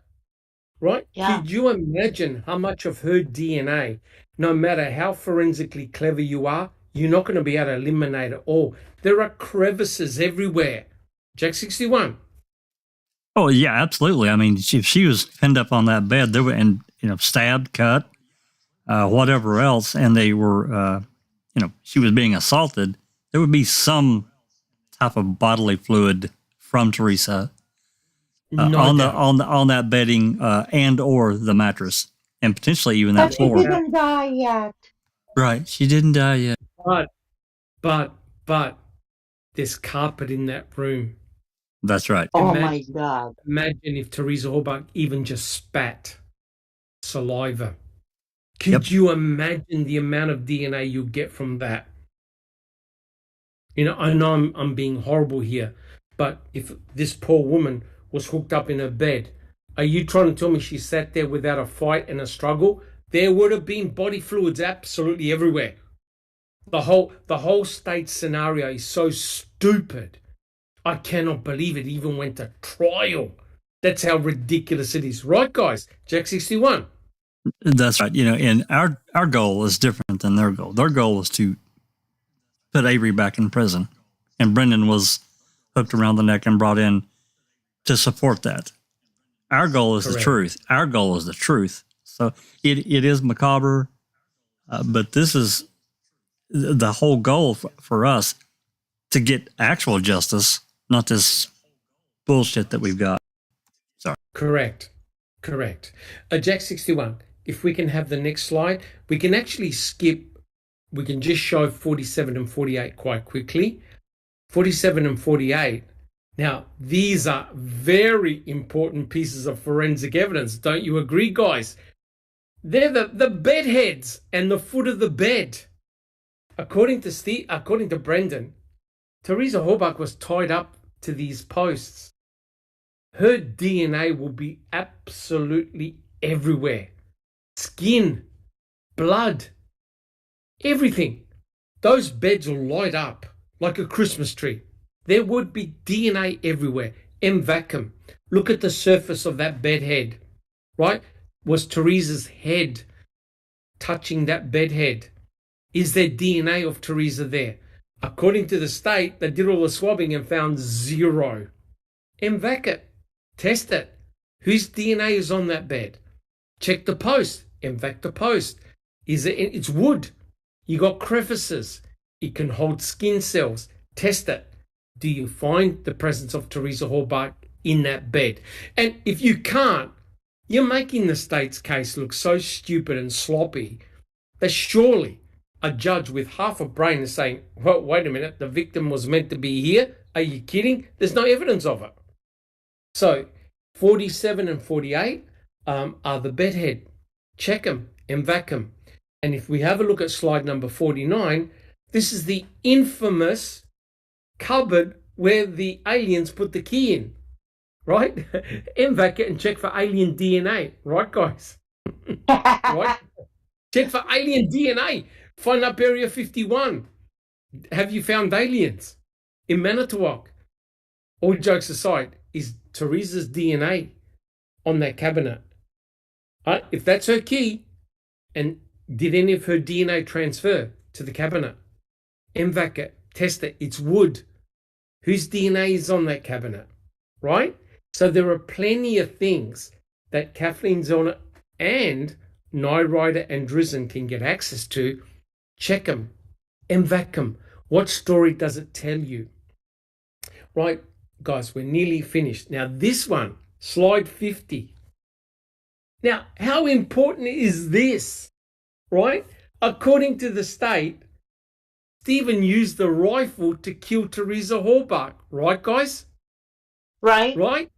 And he put the weapon back in the gun. He put the weapon back in the gun rack in his bedroom. That's right. So, is Teresa's blood on the gun rack? Is her DNA on the gun rack? Now, can you see? How's Stephen going to explain how Teresa's DNA got on that gun rack? He can't. So M-Vac it is the only DNA you're going to find belonging to Roland Johnson, right? So therefore, you can see there's plenty of surfaces that can be M-Vac'd. Check it, test it. whose DNA is on there. Next slide, please, Jack 61. And then, of course, here's one of the most important pieces of evidence, the gun. M-Vac, the gun. The entire thing. Check the barrel. The entire thing. If you've seen, there's high-speed photography of when you strike a skull with a bullet, you get blowback. The blood just spurts out. Right? So Honestly, sorry. No, go for it. Honestly, I think that the whole Stephen shot her in the head stemmed from the fact that they held Stephen on gun charges, felon in possession with firearm. So they wanted to tie it together. Correct. Could be. Correct. So therefore, M-Vac the whole rifle. Take it apart. And I saw this documentary in which this French molecular, he was a molecular biologist, but what they do is they take apart the gun and they swab it and they look for traces of blood because you can't see, it's like a mist. So if Teresa Halbach was shot with that rifle, there'll be her blood, her DNA in that barrel as blowback. Test it, M-Vac it. What have you got to lose, right? Jack 61, if we can have the next slide. Now, some people have even said, what about Teresa Halbach's hair? Well, they got Stephen Avery's vacuum cleaner bag, right? M-Vac the bag. Right, guys? If her DNA is in that bag, it'll pick it up. M-Vac it, right? Is her hair in there? Is her DNA in there? M-Vac it. It's a porous surface. If her DNA is there, how's Stephen going to explain it? He can't. But if her DNA is absent, that means he vacuum cleaned the carpet. There's none of her DNA there, right? Test it. M-Vac it. All right, Jack 61. Let's have a look at, now this one is amazing, right? Remember the mobile phone they found on the side of the road? Could that phone have belonged to Teresa Halbach as a burner phone?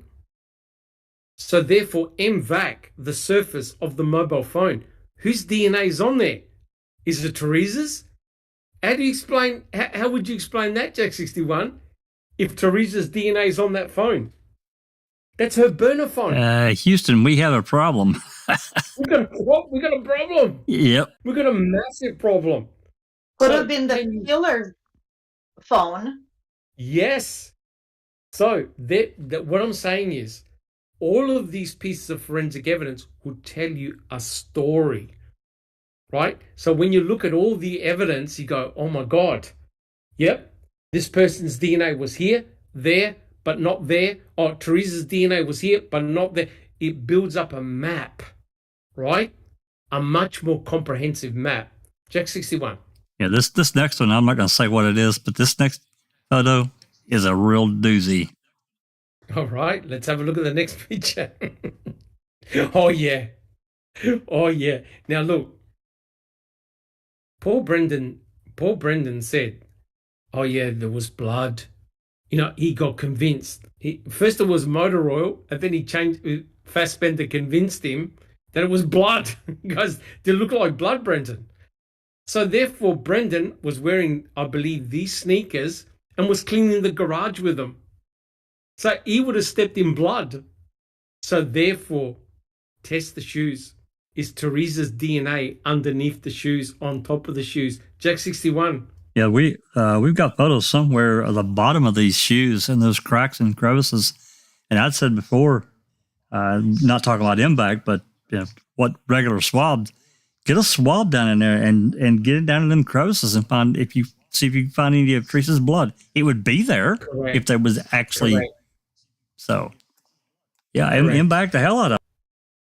Yep. So therefore, even his clothing, and Alice, you'll back me up here. Even laundry, material that's gone through a laundry several times still has got DNA in it, right? It's even got DNA because they did that in the case that you're studying, the Luke Mitchell trial, and they found DNA in clothing that had gone through a laundry. several laundry cycles.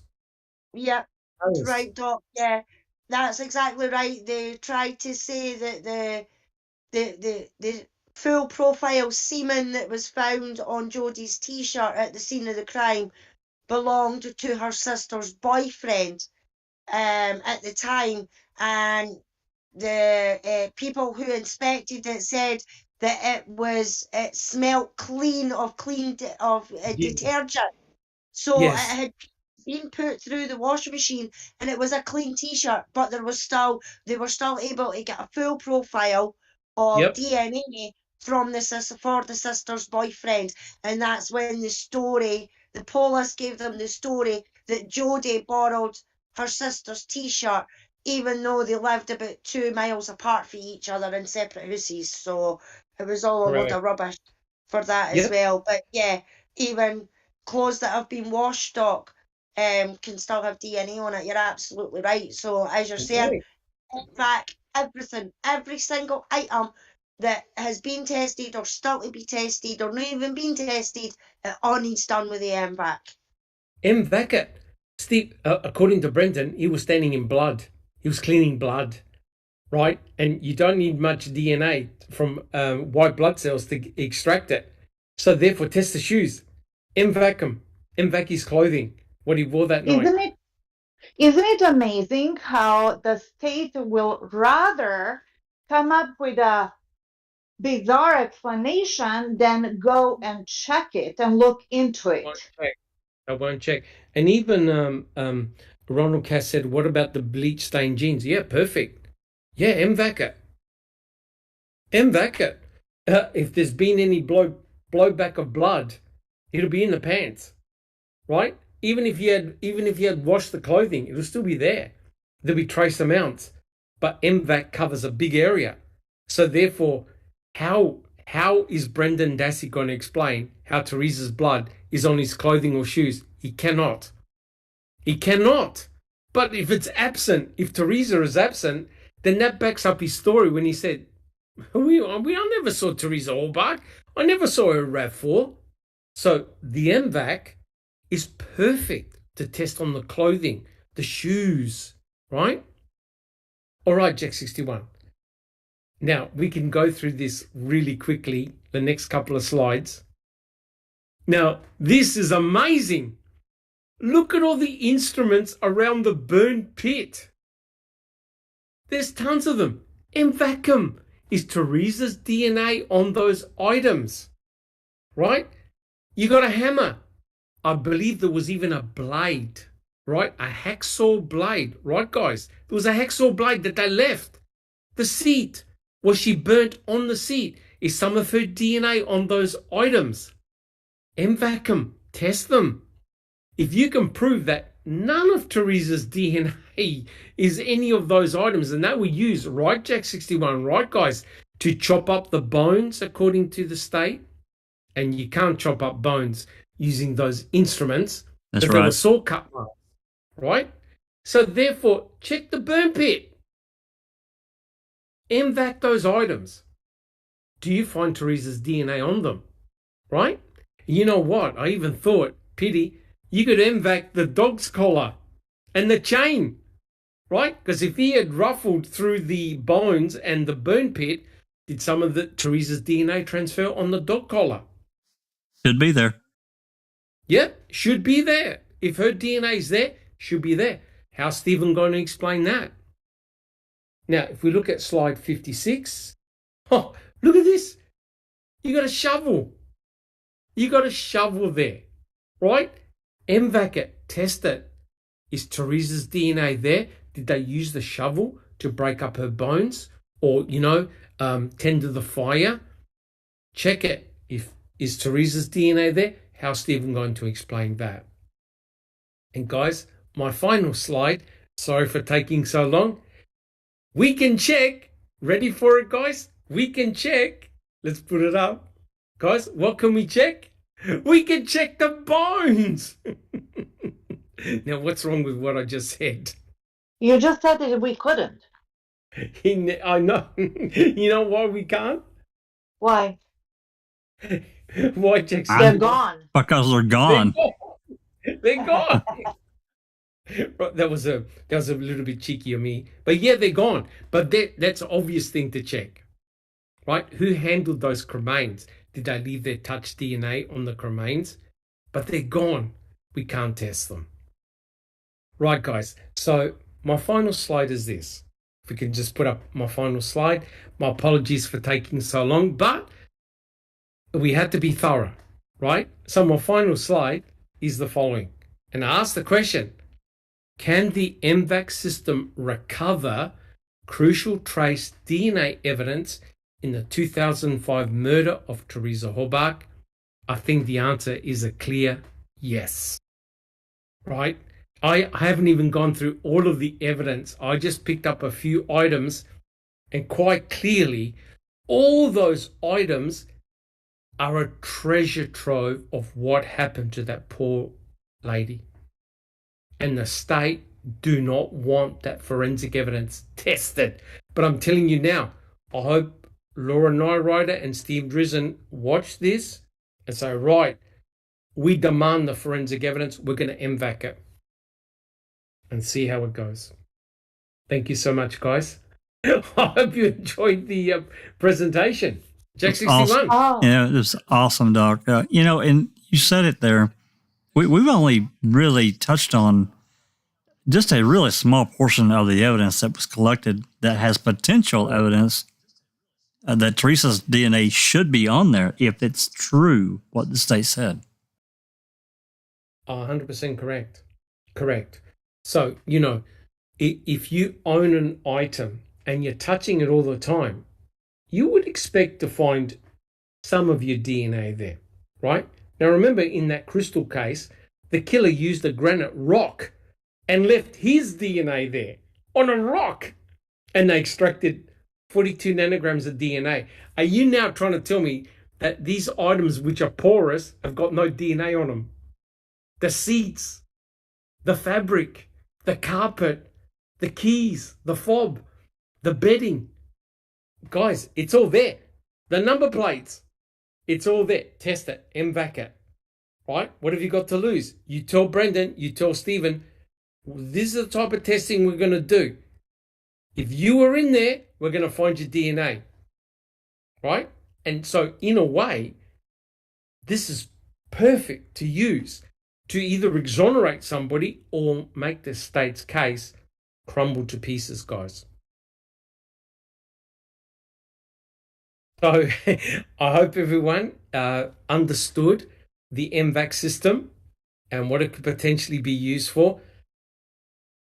It's an incredibly powerful technique. It really, really is. Yeah. All right.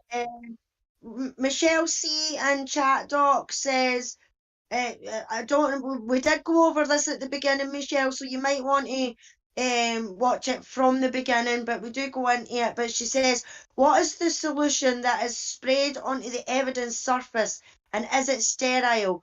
The solution SRS consists of lab-grade sterile water with potassium phosphate for stabilization. Correct. I've extracted probably hundreds, if not thousands of DNA samples when I was in the lab, right? And we use sterile buffers. Basically, when you're collecting cells, you don't want to damage them, right? When you're collecting DNA, you don't want to damage them. So that's no big deal. Those buffers are regular things that you use in a laboratory, right? So it's no big deal. They're basically sterile buffers that you keep the cells in, and then you process them. Just excuse me for a sec, guys. Yeah. Wow, aren't we special? This lecture, oh my God. I wonder how come Dr. Silkman is not invited to other podcasts to be interviewed. Well, maybe he will be. Maybe he will be now. That's right. Yeah. That's right. Yeah. Yeah. No, this was an amazing and easy to follow, actually, lecture. In the beginning, I was like, oh my God, I don't know if I'm going to be able to follow it, but oh no problem. It makes sense. Yeah. Yeah, it certainly does. Temp Tedious is still in chat. Hi, Temp Tedious. Awesome. Stephen Avery, over 3,000 views currently at 14 minutes. Sherry Lynn says, I want to shout out Foul Play on YouTube, who has compiled many playlists with phone calls of pretty much the entire case.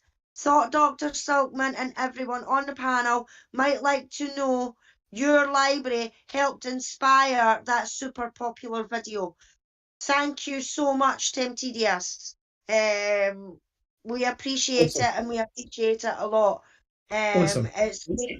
Yeah, it's great that other people are using our stuff and giving us a shout out as they do it. Because that's spreading the word for us as well. So thank you very much for that. And Yep, please, and- guys, if you enjoyed this hard work and an excellent presentation of our very own forensic gangster, are you wearing the shirt, Dr. Silkman? Let's see. Yeah, there we There go. you go. That's our forensic gangster. Thank you so much, Dr. Silkman. It was brilliant. But having said that, I'm surrounded by brilliant people. So we all work together, and we're a very powerful team. And Tim Tedious is correct. We put up those documents for anyone to do research on them. And we're a group that hasn't just watched Man 1 and 2. We've deep dived so deep. We probably know the case better than what the prosecutors do, right? And that's the way to do it. And so this little presentation today was just to show that there's a ton of forensic evidence out there that can be retested using a new method that can provide cryptic clues as to what happened, right? And that's why I'm following the Alex Murdoch trial, and I'll follow the Brian Kohlberger and also the Anna Walsh case, how their forensic scientists handle and do the forensic analysis, and whether M-Vac is going to be used in the Brian Kohlberger case, because I'm telling you right now, the state must have evidence that will completely nail him. Right? And remember Jack 61, David Kofod, who planted Right. blood, DNA inside a vehicle that had nothing to do with the crime. Right? He planted, and he's the one that found it because he had to go back in. Right? Now, imagine if he had used M-Vac, right?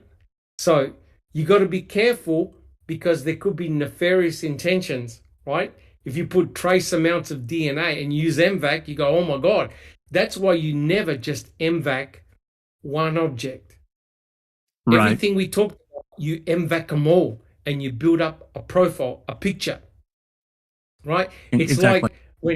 it's like in the crime scene where you see bloody footprints or whatever, you can follow where that person went, right? Same with the M-Vac.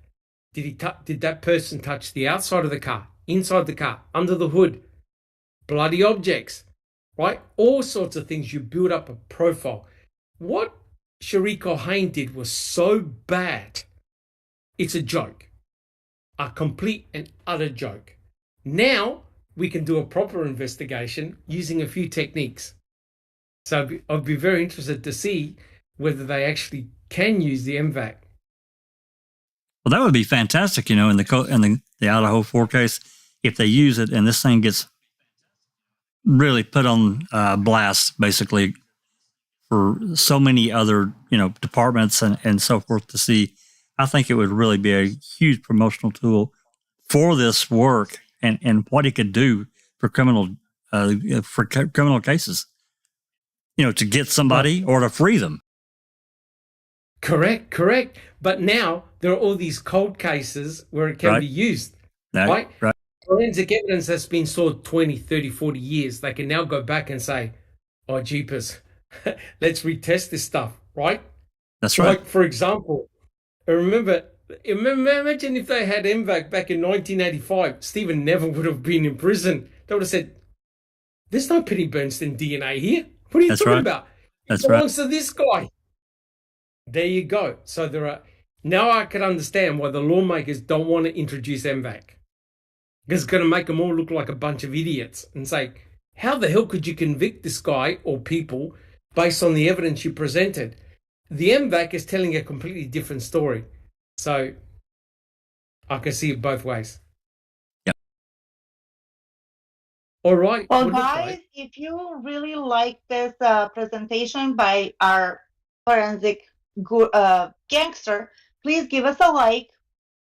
Feel free to share. Please share, spread the news.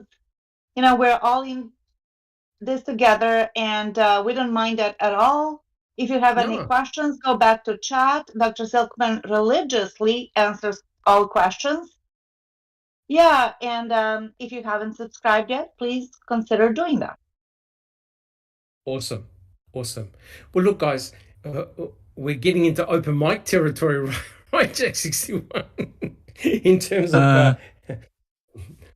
Yeah, we've been going pretty good while. Yep. So let's do a quick around the table and say how everyone's coming along, and we can end the podcast. Jack 61. Been going very well, and staying busy, and was really looking forward to today and this presentation. Has been fantastic. I loved it, absolutely loved it, and the potential for M-Vac. I think you really showcased that, and how simple it really is. It's so simple.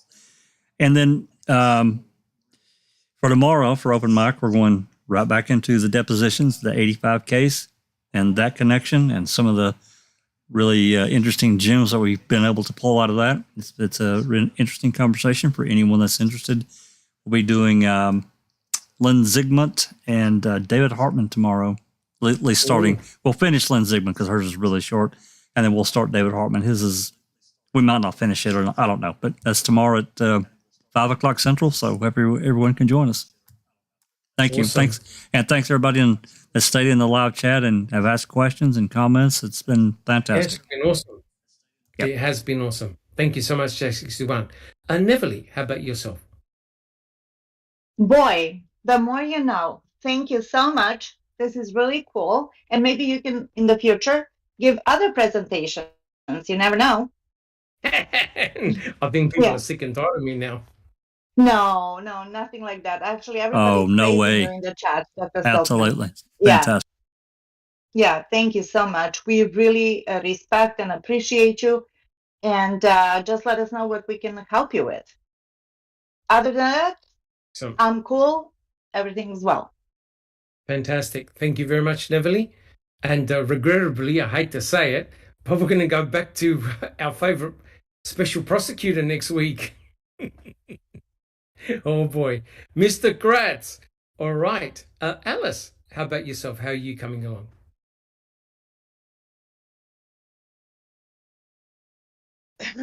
Yeah, I'm doing good, Doc. Was looking forward to the presentation tonight, and it's been absolutely fantastic.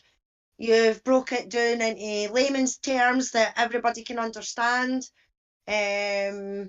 And I think it was a great subject to actually cover, and just have to keep everything crossed that KZ can get this RAB, and hopefully that's one of the first things that she goes for is the M-Vac, because that's one certain way to find the truth, in my opinion. Like you say, M-Vac everything that's in this case, and we're probably guaranteed to find out who the real person is. And I would like it to be used on Luke's case as well.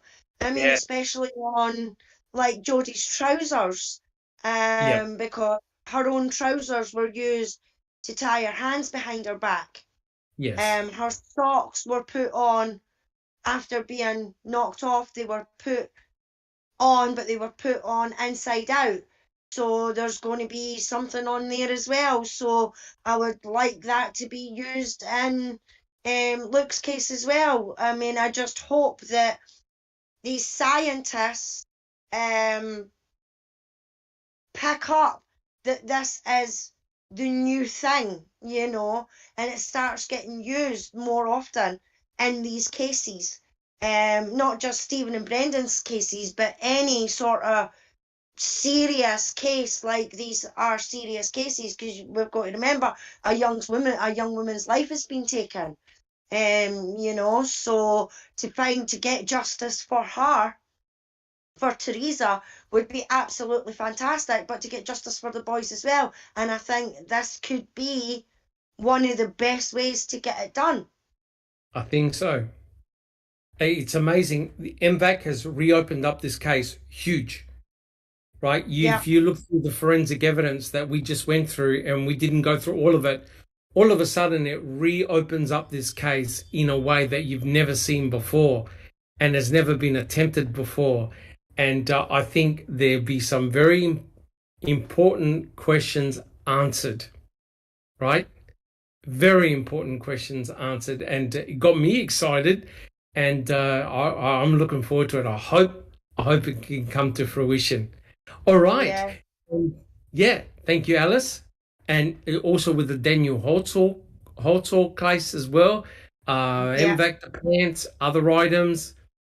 Should be very, very interesting. Definitely, Excellent. Doc, definitely. Thank you. Thank you, Alice. And we have, finally, I don't recall. How are you coming along? Very well. Thank you for the fascinating presentation. And it was astounding to think of, or to see all the things that M-Vac could be used on and would help solve the case, I would think. And I agree. I would like to see it used on Daniel's case and Luke's case and other people that are wrongfully convicted. Thank you. Oh, no question. And I hope today's little presentation has opened up an avenue of discourse with other cases that people have been studying and are passionate about. There's so many cold cases and murder cases, you just can't keep up. But now a lot of historical crimes potentially can be solved, but we don't have answers. Imagine if the M-Vac system was around with the JFK assassination. I tell you what. Oh my God. I tell you what, it could be very, very interesting. So again, guys, I'd like to thank all my panel members for their wisdom and input, and all the fantastic people in chat. We had, I think, over 70 at some stage. Slightly less than some of the other chats I've seen, where they've got like 30,000 people in chat. It's just amazing. It really is amazing.